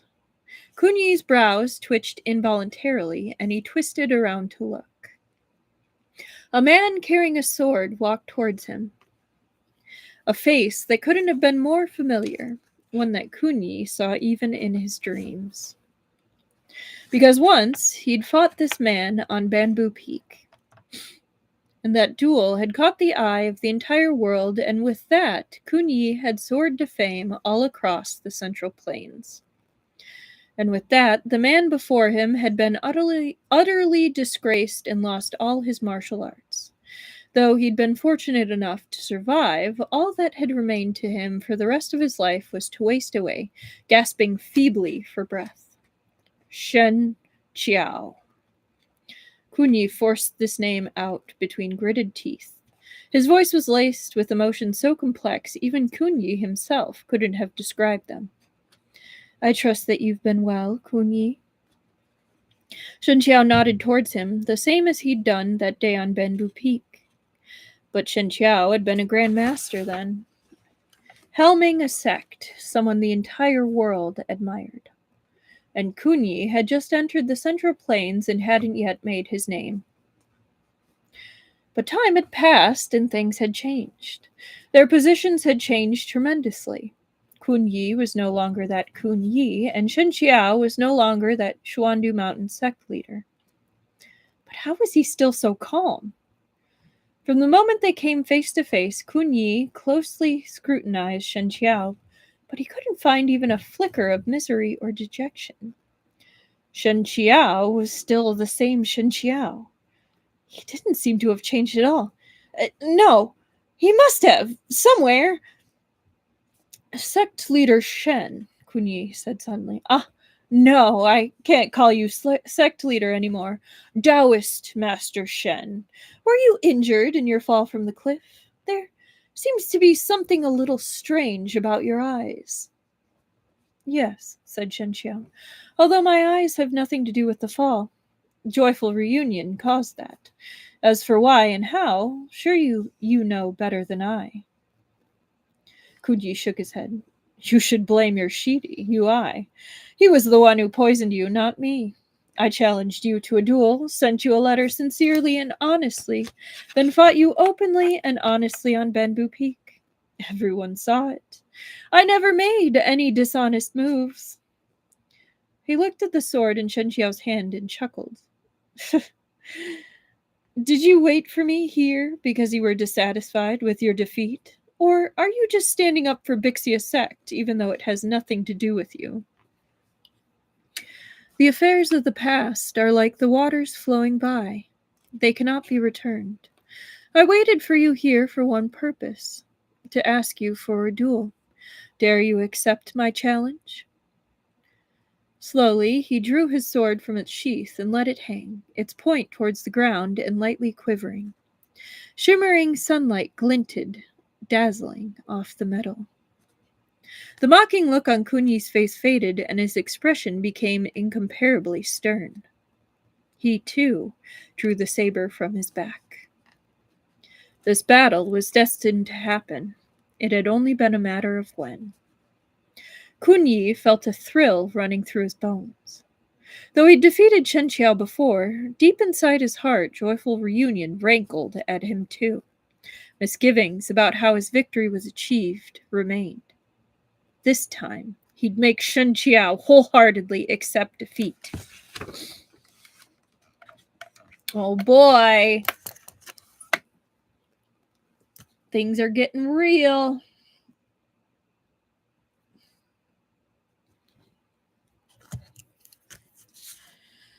All right, 1 minute 40.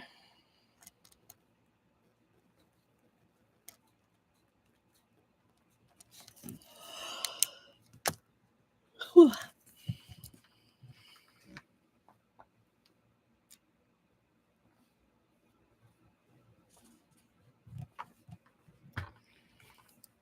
All right. Chapter 51, Limits. No one in Bixia Sect expected the battle to be so intense. Kun Yi was a martial expert of his generation, after all, and he was also Hulagu's disciple. His master had nearly fought Qi Fingwei to a standstill.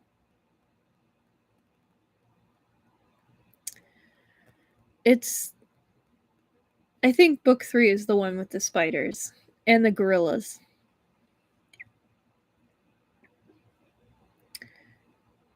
Yeah. It's either 3 or like the beginning of 4, but I think it's 3.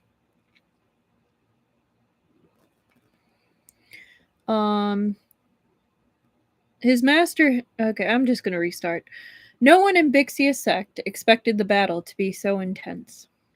Kun Yi was a martial expert of his generation, after all, and he was also Hulagu's disciple. His master had nearly fought Chief Fingwei to a standstill. Such an opponent wasn't so easily bested. Shen Qiao had already lost once, and it left a shadow in his mind. Winning the second round was even harder than winning the first. Not only must he overcome his opponent, he also had to overcome himself. Though the Bixia Sect disciples were worried, they took heart from seeing their sect leader standing next to them.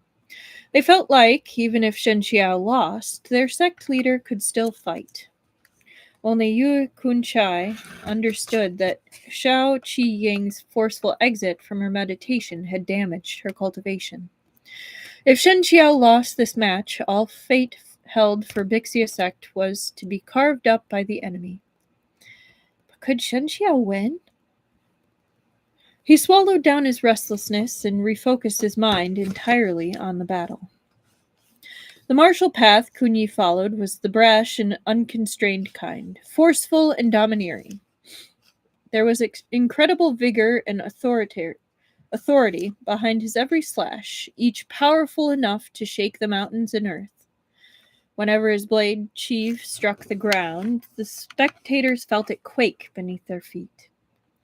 As the saber whistled through the air, the sound shrilly droned in their ears. Those with poor martial foundations were covering their ears already, unable to bear it. But if someone thought this meant Kun Yi's Qinggong must be lacking, they'd be dreadfully wrong. They fought from the flat ground all the way to the cliff's edge, and then they went on clashing fiercely even while they hung from the cliff wall. Rubble sprayed everywhere as true Qi ran unbridled, the sight impossible to follow. Compared to Kun Yi's domineering attacks, Shen Qiao's moves looked almost too gentle. His sword took after the man himself, mellow and lingering like the brush of a flower against the cheek or a caress of the spring wind on a willow, unfailingly clear and pure, much like Taoism itself. But its very clarity seemed to lack that forceful, threatening edge. But after they'd exchanged over 100 blows and Shen Qiao showed no signs of flagging, everyone who'd been worried about him realized that things weren't as they seemed. If Kun Yi's saber was an unstoppable rolling thunderstorm, then Shen Qiao's sword, although it seemed no more than an unremarkable gurgling trickle crushed beneath the saber's qi, was an endless, uninterrupted flow that slowly transformed from calm and peaceful into something of awesome grandeur. It was like the 100 rivers that merged into the sea as it roared and galloped, capable of swallowing all. The longer Kun Yi fought, the more shocked he became. Back on Bamboo Peak, he'd only been able to create 8 blasts of saber qi. Today, he could summon 9. His mastery of the saber had leapt to even greater heights. He'd arrived here confident that he could match Shen Qiao even as he'd been before his injuries, and that he was certainly a match for today's Shen Qiao, who'd suffered great losses to his martial arts. He'd thought the man before him was no more than a shallow puddle, its depths discernible in a single glance. But when he reached his hand beneath the surface, he found that no matter what he did, its bottom remained out of reach. That shallow puddle was in fact a deep pool. Xuandu Mountain's set of Qigong techniques, a rainbow stretches across the heavens, was true to its name. It arced like a rainbow soaring through blue skies, carefree and insubstantial. Shanhe Tong Bay cut mark after mark of white sword chi into the steep cliff walls, creating the appearance of calligraphy. But on closer examination, the sword chi had carved deep, vicious gashes in the solid rock face. If such gouges were cut into a person, their bones would show through their rent flesh and their blood would pour into rivers. Like, even that is so poetically put. Like, come on. From afar, the weapons flashed and danced, their glittering contours overlapping. Yet the savage saber chi seemed totally unable to gain the upper hand. Yui Kunchai breathed a sigh of relief. He turned to Xiao Qiying. She may. I feel like Taoist Master Shen should be able to win this time, right? Xiao Qiying shook her head. It won't be that easy. Did you notice? Kun Yi can create 9 bursts of qi with his saber now. That is equivalent with the highest level of sword intent, and his last burst is the most powerful of all. A slash of his saber gives birth to thousands of massively destructive afterimages. But he's only done this once, and that was the one attack Taoist Master Shen nearly failed to block. Involuntarily, Yu Kun Chai gasped, his heart in his throat once again. Is he trying to exhaust Taoist Master Shen's true qi? He is, said Xiao Qiying. When it comes to true qi, Taoist Master Shen is no match for Kun Yi now. The longer the fight goes on, the worse it'll be for him. Yui Kunchai began to panic. Then what should we do? Doesn't Taoist Master Shen realize what's going on? Is he just going to let Kun Yi get away with it? Xiao Qiying didn't answer. Naturally, she didn't believe that Shen Qiao hadn't seen through this tactic, but she also couldn't tell what he had planned. In truth, Shen Qiao was also probing. He was probing his own limits. The Yuyang strategy was capable of rebuilding his foundations, of forging his muscles and bones. And since the Yuyang strategy combined the strengths of the 3 schools of thought, the internal cultivation it produced must in turn carry the characteristics of all 3 schools. Taoism extolled that the greatest virtue was to be like water. To strive was to not strive. This was a perfect harmony with his original style of swordplay. They came from the same source, so he had no problem executing it. Buddhism praised solemnity and reverence. There was the terrifying glare of Vajrapani,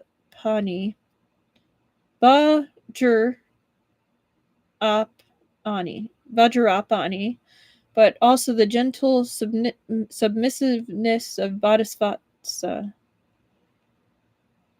It was something unspeakably profound. The Yuyang strategy integrated this concept into its true qi, hard to Taoism's soft, a perfect coupling of strength and gentleness. The two coexisted in harmony, embedding a core of iron into his flexible sword strikes, letting them switch freely between a murmuring stream and a turbulent ocean tide. Confucianism was a bit more miscellaneous in its contents. When Tao Hongjing had penned the Yuyang strategy, he'd taken from Confucianism its kindly tolerance and used that to adjust and combine the strengths of all the schools. When a practitioner exhausted their true qi, their danshin would continuously refine more. It was like a barren tree blooming anew in spring, returning the dead to life. Okay, so I wanted to get through all that for the 3, and now I am going to look up Vajirapani, because I am intrigued. I have never heard of that before. I'm guessing it is probably like a bodhisattva, like a Buddha, but I want to be respectful and also make sure I am somewhat saying it right.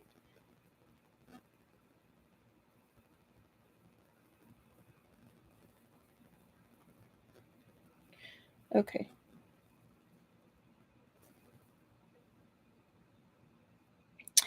One of the earliest appearing bodhisattvas in Mahayana Buddhism. He is the protector and guide of Gautama Buddha and rose to symbolize the power and energy of all Buddhas. He is the protector of the Buddha, and his teachings often depicted in a wrathful form to destroy ignorance and obstacles on the path to enlightenment. His name combines Vajra, thunderbolt or diamond, and Pani, hand, signifying his indestructible hand. Vajra. I think I'm saying it right. I think I can get it, like, pronounced. Pronoun.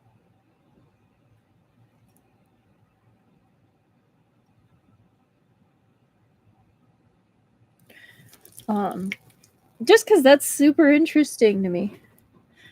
Vajrapani. Vajrapani. In Tibetan, it's pronounced Vajrapani.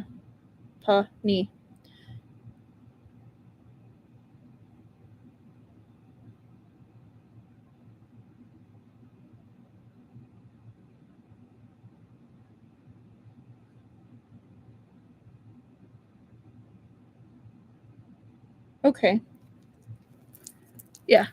No, Buddhism is so fascinating too. I actually was able to take a religions course, like world religions course, both in high school and then in college. And I loved learning about different cultures, religions, and theologies. It's fascinating because a lot of them interconnect and intertwine in different parts. And I'm not even going to get started because I can just go on and on about it. But all that, yeah. One of my actual history teachers was really big in exploring cultures. So I got really lucky that year because, like, we actually did deep dives into different cultures. So anyway, going back in. Before, Shen Qiao had Xuandu Mountain's true qi as his foundation. When he first cultivated the Yuyang strategy, he'd made surprisingly little progress. Only now, as he recultivated everything from scratch, did he realize what was wondrous about the Yuyang strategy. Indeed, it deserved to be named the world's most extraordinary book. The many people who fought over it likely didn't even grasp what was truly profound about it.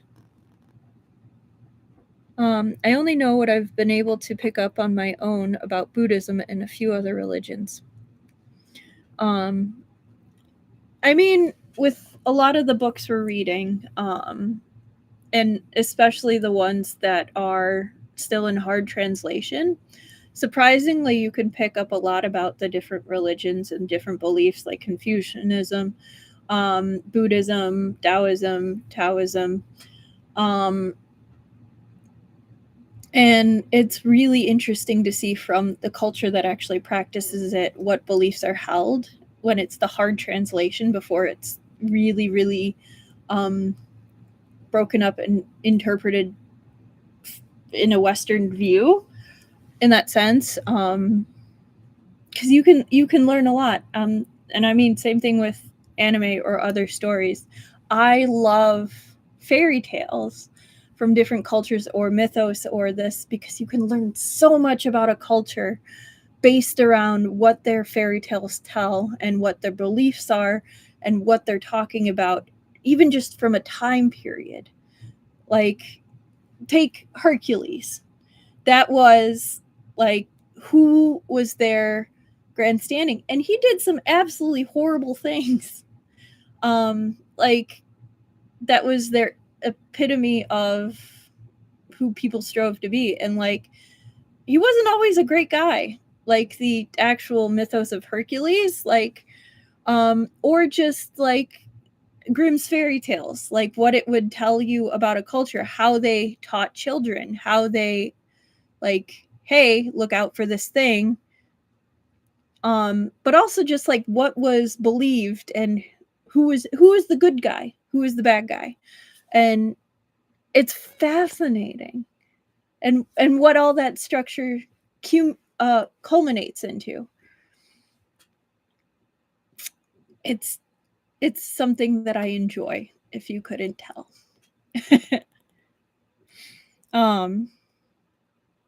Even more incredibly, Tao Hongjing must have known when he penned the Yuyang strategy that it would be impossible to preserve a book during such tumultuous times. He must have foreseen that its contents might not remain intact after he passed away. And so, although the Yuyang strategy was composed of 5 volumes, each volume was independent from the rest. Readers wouldn't get a sense of disconnect by reading each individually. If someone could cultivate with all of them, then, of course, they'd achieve complete perfection. But if they only had 1 or 2, that wouldn't render their martial arts incomplete. At worst, it only lessened the effect. I do appreciate about that about the Greeks, that they really did believe in showing all sides of a hero or a god. Like, that is something that they did a lot.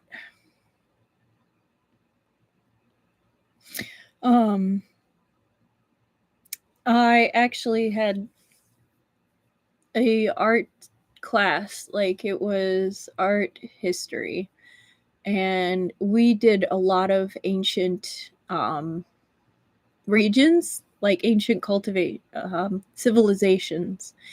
And one of our longer focuses was Egypt, and then we did Asia, and it was fascinating. Exactly how intertwined everything was.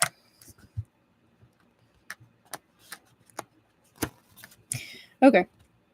And so, in this battle, Shen Qiao was also using Kunyi to test the results of many days of cultivation. Day-to-day sparring could never bring out the full extent of his abilities. Only by facing a true life-or-death crisis could he plumb the actual depths of his potential, allowing him to ascend to an entirely new echelon.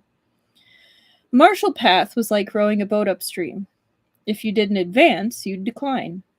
Otherwise, the likes of Qi Fengwei and Hulugu wouldn't have risked their lofty status and decades of martial accomplishments and achievements in favor of progressing along a path that could mean their very death.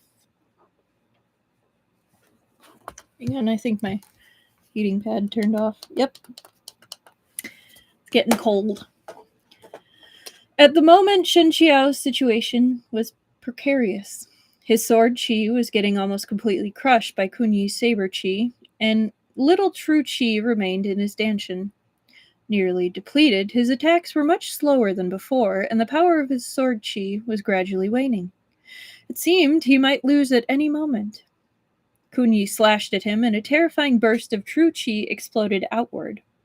His saber intent transformed into an all-encompassing net that surrounded and enveloped Shen Qiao. Its energy arced in at him, strong enough to incinerate the brush to ashes and transform rivers to vapor. 100 birds were snuffed out in an instant. This was the 9th blast of saber chi that Kunyi took so much pride in. Hemmed in from all sides, it seemed that there was no way out but to take that ferocious saber chi head on. Kunyi was indeed a worthy disciple of Hulagu. Nearly nobody in all the land could withstand such a slash from him. With his body suspended in midair, he channeled all his true chi into his blade, then swung it down over Shen Qiao's head, his spirit so magnificent it seemed he might slice the sun and moon into two. Shiwu's eyes were wide, staring unswervingly across the chasm at the two of them on the other side. He forgot to breathe. He wanted Shen Qiao to win more than anyone else, but even he, a pure novice in martial arts, could see how dire the situation was. Above Shen Qiao were the boundless heavens. Beneath him was a bottomless abyss. In all of heaven and earth, the only place he could stand was on this precipitous cliff, dozens of meters tall. At this moment, he hung by a thread, and there was no time to escape with his qinggong. What in the world could he do to block his opponent's all-out strike? Xiao Qiying's brows pinched, and she couldn't help but reach over to cover Shiwu's eyes. She didn't want him to see his Shifu's blood splatter. Shiwu had already lost one Shifu, one dear person. He wouldn't be able to withstand losing another. She was overcome with regret. She should have been the one to fight in the first place. If she'd known this would happen, she would never have agreed to Shen Qiao's request. Because he'd been so calm and composed, she'd thought that he had some secret weapon to use against Kunyi. She never expected Shen Qiao to actually fight for his life, to end up in such a perilous spot. The saber chi was as swift as lightning. In an instant, it had reached the tip of his brows. But Shen Qiao's breathing slowed, and he closed his eyes. He didn't choose to flee. He raised his sword to meet it. To know the world, one must first know themselves. Then they must forget themselves. Once they forget both the world and themselves, never again would they be moved by worldly gains and losses. Shun He Tong Bei transformed into a brilliant ray of light, a sword glare. Wrapped within it, Shen Qiao's silhouette disappeared. The confident smile curving Kunyi's lips suddenly froze. His saber chi couldn't advance even half an inch further. Shen Qiao's sword speared through Kunyi's saber chi and pierced straight through his chest. No! Abruptly, Kunyi not straight through, straight at his chest. Sorry. Very big difference. No! Abruptly, Kunyi turned, swinging his Luoshang saber with him horizontally. Sure enough, Shen Qiao appeared behind him, and his white sword intent transformed into two intersecting rays that managed to crush his saber's chi entirely. Impossible! Not so. This one's a really cool image. Man, I want to make sure you can see it clearly as possible. This one's pretty, but also so cool.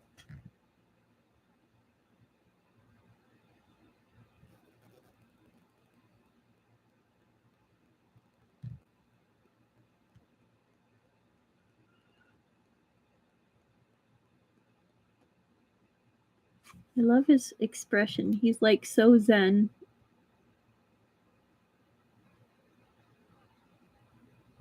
He looks so dignified in this one. Right? I love all the lines.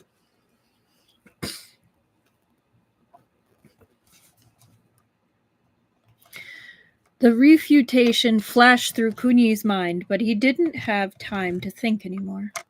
Using his momentum, he leapt dozens of feet into the air, then turned and struck at the rocky wall behind him. The mountain stone immediately gave way, and with a thunderous roar, rubble of all sizes crashed down. With another leap, he landed atop of the cliff. He swept his gaze downward, but he couldn't find a trace of his opponent among all the falling boulders and debris. But just then, an alarm sounded in his mind. Kunyi sent another slash behind him. But his strike didn't connect with his enemy. Instead, an excruciating pain burst in his back. Shen Qiao had been even faster, and it was clear he'd anticipated Kunyi's every move. This was impossible!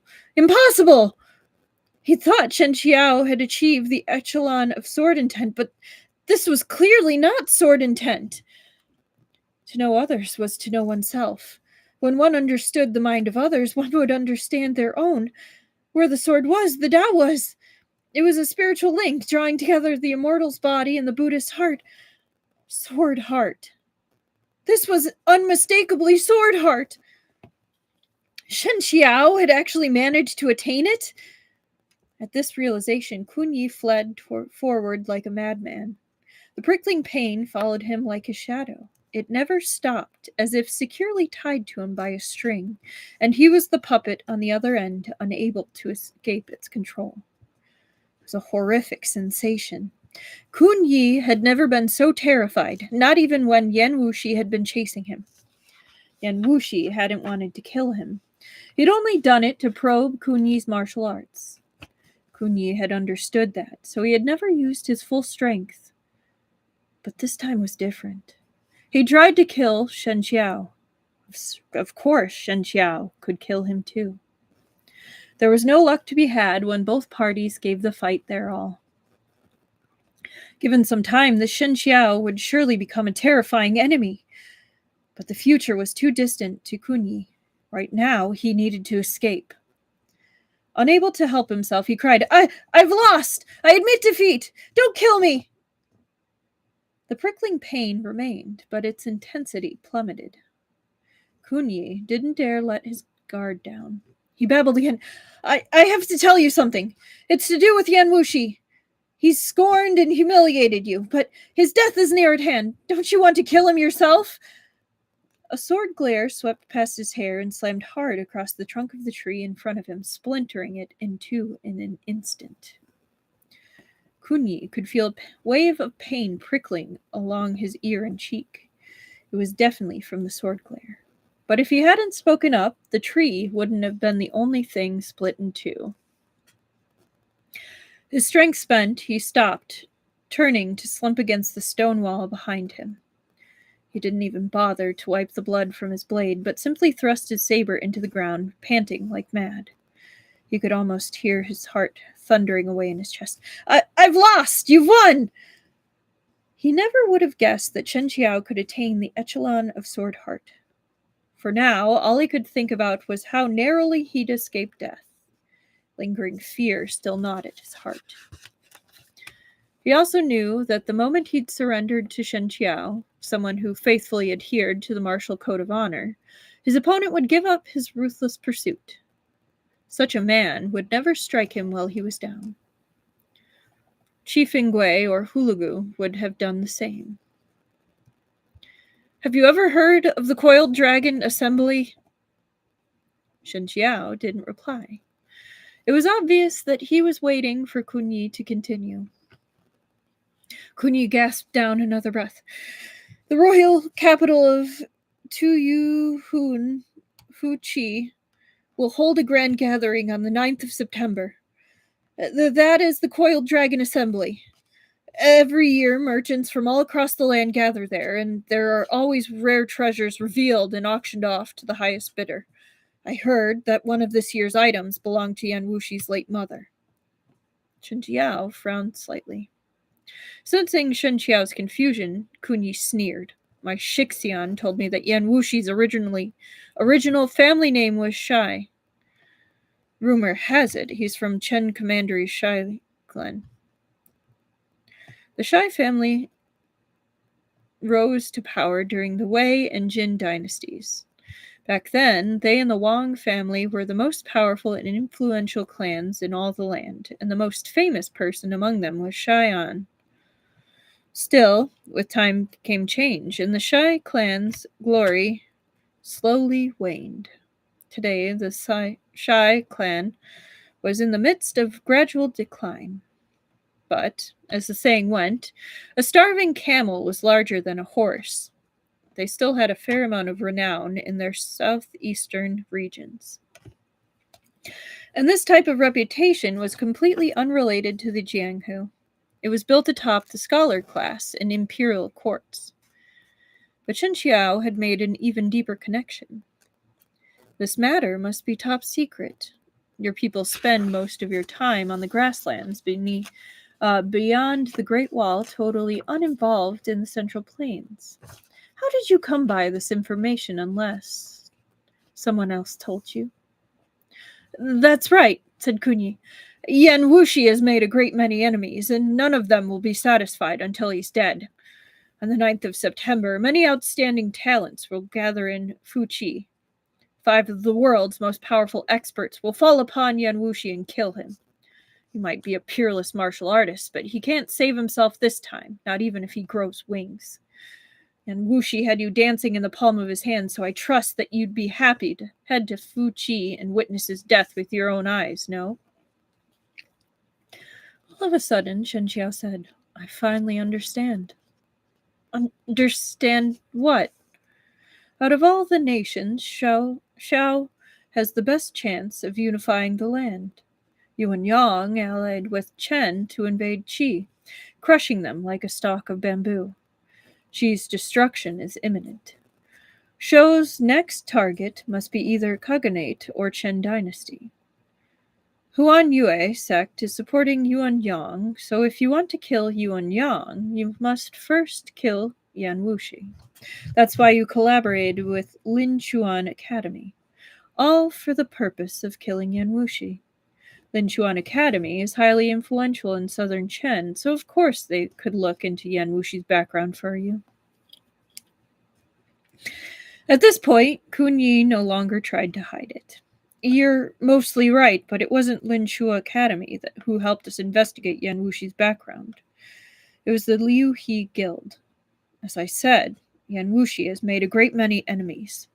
That night at Chu Yun Temple, he ruined things for Duo Yanshan and destroyed the Shuyang strategy right in front of everyone. So of course Duo Yanshan hates him. Then what about Lin Chuan Academy? Asked Shen Qiao. Ruan Hailou is completely devoted to restoring the Han people's rule. If the opportunity to destroy Yan Wuxi and break one of Yuyang's limbs arose, he'd never just stand by and watch. He dueled Yan Wuxi in Chen months ago so that he could probe Yan Wuxi's strength, and to prepare for the group assault on the 9th of September. Correct. But Ruan Hailou was injured in that battle, so he can't attend the gathering in Fuqi. So who else will be there other than Duo Yanshan and Duan Wenyang? You're Shidi, not shitty. You're Shidi. Ui. Fajing sect leader Guang Ling Shan and the former state preceptor of Shou, Buddhist master Shu Ting. Every name he spoke was more frightening than the last. But thinking about it carefully, they weren't unexpected. Ui had already been collaborating with the Gokturks, so when Duan Wenyang invited him along on this, naturally he'd have been happy to help. The 3 demonic sects had always been enemies. Once Yan Wuxi was dead, Huan Yue sect would be leaderless. He Huan sect was suffering from internal feuds, so Fajing sect would finally win the chance to lift their heads. Of course, Guang Ling Shan would involve himself. And as for Buddhist master Shu Ting, he'd once been Yuan Hu's state preceptor, but when Yuyang took the throne, he'd repudiated Buddhism and dismissed Shu Ting. Buddhism's standing in Shou took a nosedive. So Buddhist master Shu Ting would join in the battle as well, either for the sake sake of his school or to eliminate demons. The idea of 5 killing 1 didn't sound very honorable for Grandmaster-level martial artists, but if it reaped such incredible benefits, who would refuse? Shen Qiao was silent for a moment. Why are you certain that Yan Wuxi will come? He might have already heard rumors of the plan. My Shixian once said that someone like Yan Wuxi will still go, even if he knows it's a trap. Because he has too much faith in his abilities. Because he's far too arrogant. Pot calling kettle black said, what? He'll believe that even if he can't win, he can still walk away. Anything too rigid is more likely to break. Isn't this a favorite saying among your people of the Central Plains? Shen Qiao understood everything now. Ruan Hailou dueled Yan Wuxi specifically to draw out the flaw in his martial arts. Guang Lingsan is a demonic practitioner, so he must know how to actually kill Yan Wuxi. That's why you're all so confident that you'll succeed. That's right, said Kunyi. I know you utterly hate Yan Wuxi. It'd be such a grand partaking. Surely you'll come to watch the fun, even if you don't participate yourself. However, as he was speaking and smiling, he suddenly swung his Liu Xing saber, slashing at Shen Qiao. He knew that Shen Qiao would be shaken by his news, and that when he was shaken, his guard would be at its lowest. He was absolutely certain that this attack would succeed. Shen Qiao would clearly be a fatal poison to both himself and the Khaganate. He couldn't allow him to live. Kunyi had already decided to risk this when he'd admitted defeat. He poured a lifetime's worth of power into his swing. If he didn't succeed, then he'd die an honorable death. Oy, oy, oy. All right. 217.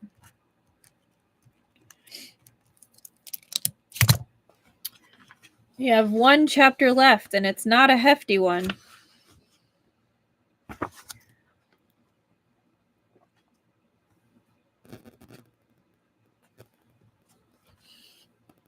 All right. Chapter 52, Group Ambush. Shen Qiao had attained the echelon of Sword Heart, but it wasn't yet stable. On top of that, he'd just dueled Kunyi. His mind and body were exhausted, and he could scarcely continue.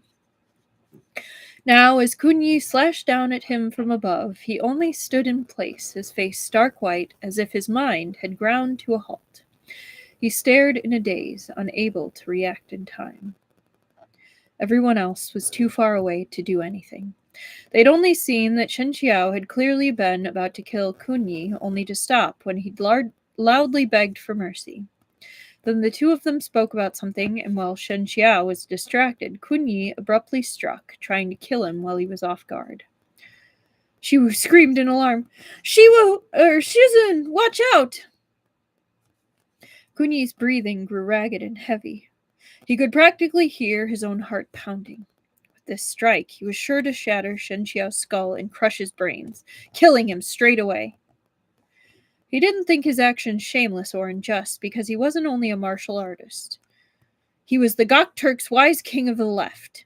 Shen Qiao opposed the collusion between Xuandu Mountain and the Khaganate. If Kunyi let him fully realize the Sword Heart, Shen Qiao would become a huge threat hanging over both the Khaganate and Xuandu Mountain. He had to uproot this threat while it was still just a sprout. He absolutely couldn't give it any chance to develop and grow. All of this took only an instant. Saber chi that blotted out both heaven and earth came bearing down. Shen Qiao stood rooted in place, not moving an inch. Perhaps he couldn't move in time, or perhaps he hadn't returned to his senses. Or perhaps he was stunned by Kunyi's overwhelming attack. He didn't even raise the sword in his hand. He only took 3 steps back. To everyone else, it looked like a mere 3 steps, but to Kunyi, those 3 steps were enough to span a chasm. And so he missed. Finally, Shen Qiao attacked with his sword. The sword glare blazed, a white ray that seemed to pierce the sun itself. It burst through the massive screen from Kunyi's saber and thrust right into Kunyi's chest. When he'd missed, Kunyi had frozen as well, unable to move even half a step. His expression seemed to solidify too as he stared at Shen Qiao, unblinking. Why did... It took all his strength to speak just 2 words. The sword glare vanished. Shen Qiao was only inches in front of Kunyi. They were so close. If they breathed, they'd collide. But the point of Shen He Tongbei's blade had already stabbed into Kunyi's chest. Shen Qiao's face was paper white. He didn't look much better than Kunyi. If his sword wasn't skewered into Kunyi's body, it would look like he was the one who'd lost. Because I was on guard against you the entire time, he said coldly. How can I trust someone who'd poison their opponent with joyful reunion to respect the martial code of honor? Shen Qiao then said to him, You've truly disappointed me. My Shizun once said that Hulagu was an opponent worthy of his respect, but you, Hulagu's disciple, don't even have a tenth of his character. You're unworthy of being his disciple. Kunyi opened his mouth as if trying to retort, but Shen Qiao yanked the sword from his torso, and all that poured from his mouth was fresh blood. Shen Qiao pushed lightly off the ground, sweeping several meters away to dodge the blood that spewed from the wound his sword left in Kunyi's chest. Kunyi didn't move at all, and his breath gradually petered out. But his eyes were still wide open, and his body refused to fall. This tragic, moving tableau of one who refused to fall in defeat. It shouldn't happen to someone like him. Shen Qiao walked over and with his sword gave him a gentle push. Kunyi fell straight backwards, then finally exhaled his last. Shen Qiao looked at him, his face devoid of joy. That was kind of a badass move right there, where it's like, you're not even worthy to die on your feet. This man was the source of Xuandu Mountain's turmoil. Everything had begun with him. Kunyi's challenge to battle on Bamboo Peak had also raised the curtain on all the misfortunes and setbacks Shen Qiao had suffered. Now Kunyi was dead, but things were far from finished. Xuandu Mountain would never return to the peaceful days of its past. And as for the world itself, the flames and smoke of war would inevitably arise once again. Shiwu and the rest all cheered when they saw Kunyi fall, but their elation was short-lived. They saw Shen Qiao collapse onto one knee, supporting himself with the sword. He coughed up a large mouthful of blood. At the sight of this, they were terrified. A canyon yawned between the two sides. Shiwu wasn't skilled enough to Qinggong to glide across. Just as he was panicking, Xiao Qiying landed next to Shen Qiao. She took his arm, and holding him by the waist, she leapt back across with him. With less distance between them, everyone finally realized that Shen Qiao's face had gone beyond pale. He was only at half his old martial power, and although he'd broken through to the echelon of sword heart at the critical moment, forcibly smashing through his limits with his true qi was too great a burden on his body. Coughing up blood was a natural consequence. But more serious than the blood was that he couldn't stand on his own. More than half his weight was on Xiao Qiying. I apologize for my rudeness, Shen Qiao said, brows furrowed. His voice was near inaudible. Taoist Master Shen gave everything you had for Bixia Sect, while I, the sect leader, only looked on from the sidelines. I should be the one apologizing. Oh, hello, Dai. I didn't see you come in, but welcome. We're actually like 3 or 4 pages away from the end, but I'm glad you were able to make it. He'd been, She bent down and pulled Shen Qiao onto her back, then set off carrying him back to the sect. Yue Kunchi watched, or Kunchai, watched in silence. He'd been about to offer to carry Shen Qiao himself, but his Shimei took action before he got the chance. The offer remained stuck in his throat. Either swallowing it down or saying it out loud felt wrong. In the end, he just stared at Shao Qiying's back awkwardly, unsure of what to do. Shiwu trailed after them like a little tail, even though he couldn't help at all. Seeing Shen Qiao was the only thing that could put his mind at ease. Shen Qiao sank into unconsciousness the moment Shao Qiying brought him inside, and no amount of calling out could wake him. Shao Qiying told Shiwu that Shen Qiao had only overtaxed himself and needed time to recover, but Shiwu still stayed by his bedside and refused to leave for even a moment. Shen Qiao was unconscious for a long time. His dreams were bizarre and varied, flashing past many people and events. When he finally woke up, he sank into a reverie, his expression still somewhat vacant. Shizun? Shiwu worriedly waved a hand in front of Shen Qiao's eyes. Shen Qiao grabbed his hand with a laugh. I'm fine. He'd looked feeble and sickly ever since his foundations had been destroyed, and he'd started practicing with the Shuyang strategy anew. Combined with his damaged eyes, no one who saw him walking around outside would believe he was a martial artist who'd achieved the echelon of sword art. Oh, congratulations, Dai! That's amazing! I'm so glad you did well. Like, not only did well, but you said you got the highest score you can have. That's amazing. Great job.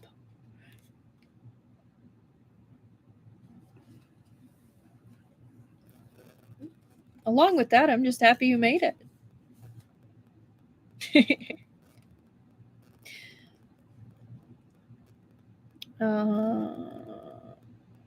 Calling him a bedridden, chronically ill convalescent would have been much more believable. As Shiwu had personally brought him back from death's door before, he had a deeper understanding of Shen Qiao's injuries. Deep down, he was constantly terrified that Shen Qiao might collapse at any moment. Shen Qiao must have sensed his mood because he stroked the boy's head and asked, Is Kunyi dead? Shiwu nodded. He is. Sect leader Shao confirmed it herself. Shen Qiao released a slow breath of relief. It wasn't yet a year since the duel on Bamboo Peak, but so many things had happened during this span. When he looked back, it felt like just yesterday. Shiwu, if someone handed you over to a cruel and evil man, and that led to the destruction of your foundations and Taoist core, would you hate him? Shiwu nodded. I would. Now that someone is in great danger. If you stand by and watch him die, many innocent people could end up losing their lives or becoming destitute drifters. Would you save him then? Shiwu frowned hard as he thought and thought. It was obvious that this question was a bit too complex and abstract for a boy his age. The most complicated, most tragic thing he'd gone through were the deaths of Shu Langqian and Chu Yi. Oh, Chu Yi. A laugh escaped Shen Qiao. He already knew the answer, so why go and trouble the child over it? Shiwu was perceptive. He raised his head and asked, Shizun, are you going to save him? Was he the one who almost got you killed? Shen Qiao nodded. He didn't hide it. Yes. Shiwu was furious. Someone that cruel-hearted doesn't deserve to be saved. Shen Qiao shook his head. He's not cruel-hearted. He never had a heart in the first place. He treats everyone in the world with the same callousness, and he'll never be particularly gentle towards anyone. But I didn't understand that part. I thought that even the hardest of hearts could be thawed one day. I took him for a friend, and I believed that he should do the same. But that belief was unrequited. If you took him for a friend, shouldn't he take you as his friend too? Shen Qiao laughed. No. In this world, there are many, many situations where giving someone something doesn't necessarily mean you'll receive anything in return. When you choose to give, you must remember this, or else the only one hurt will be you. Somehow, Shiwu felt like there was a deeper meaning to Shen Qiao's words and smile. But he could barely understand what Shen Qiao had told him in the first place, let alone grasp the implications behind the message. That means you're going to go down the mountain to save that man? Shen Qiao was silent for a long time. Yes, he said. I'll go with you, Shiwu cried without the slightest hesitation. That was the last thing he said to Shen Qiao while conscious. Xiao Qiying took a sleeping Shiwu from Shen Qiao's arms. His sleep acupoint had been pressed. Must you do this? She sighed. Even if you can't bear to part, parting must arrive, said Shen Qiao. Shiwu is young still, and my journey will be full of dangers. I absolutely cannot let him come with me. He'll understand once he wakes up. I entrust Shiwu to sect leader Xiao. Please allow me to apologize once again. He cupped his hands at Xiao Qiying and bowed deeply. Why does Taoist Master Shen insist on doing something so dangerous? Asked Xiao Qiying. When you know the mountain has tigers, why insist on climbing it? Yuyang may not be an enlightened ruler. No matter what or how the world changes, it has nothing to do with us. If you focus on cultivating in Bixia Sect, then with your abilities, breaking through the sword heart and attaining the echelon of sword spirit would be just around the corner. Shen Qiao gave a self-depreciating smile. There are certain things in this world that a person must do, even if they know it's impossible. Perhaps the results won't be as you wish, but I wouldn't give up as long as a strand of hope remains. Perhaps I'm just foolish and naive. Xiao Qiying was silent for a while, then heaved a long sigh. You're not foolish and naive. You know all the dangers and consequences, yet you go on unflinching in your pursuit of righteousness. You hold righteousness above all else. I cannot compare to you. I'm not as incredible as you think, said Shen Qiao as he shook his head. I only want to see that man one more time, to see the disappointment on his face. Let him know that the demonic core didn't take, that it didn't control me, that I'm still myself. Done speaking, he cupped his hands at her, then turned and left the mountain, never looking back. During his time at Bixia Sect, Shen Qiao had removed his common robes and changed back into the Taoist robe he used to wear every day, a long time ago. His hair was held in place by a jade pin. His white Taoist robe danced in the wind. From afar, he looked like an immortal or a god. It was hard to say. It was also hard to look away. Xiao Qiying quietly sent him on his way, and 2 verses sprang into her heart. For the ideals I pursue within my heart, I'd not regret 1,000 deaths to die. And that is the end of Book 2 of Thousand Autumns. Ta-da! So, not quite a cliffhanger. Like, it's a decent stopping point until next week, which we will be starting Book 3. But yeah. Oh, makes sense. Yay, Book 2 is complete. As always, thank you all for listening, tuning in, and for all those listening later. I appreciate it, and I hope you enjoyed. We didn't have any trigger warning points tonight. Yay! Yeah. Not like MXTX Book 2. No. But next week we have a little bit of a different schedule. I just remembered. So we will still be doing Tuesday, no problem. But then we're actually going to be doing Wednesday instead of Thursday, because Thursday's Thanksgiving. But on Thursday, there will be a pre-recorded stream, and that'll be the first of our fanfic recordings that I will be doing, and it is Tong Fang by the lovely Feels Whale Mycelia, who's amazing and allowed me to record it. So that will release at 8. But I am willing to we can do earlier time on Wednesday if that helps with people, but we'll talk about that Tuesday. So have a lovely night, everyone. Once again, thank you for listening. I had a wonderful time. I will see you in book 3. Bye-bye.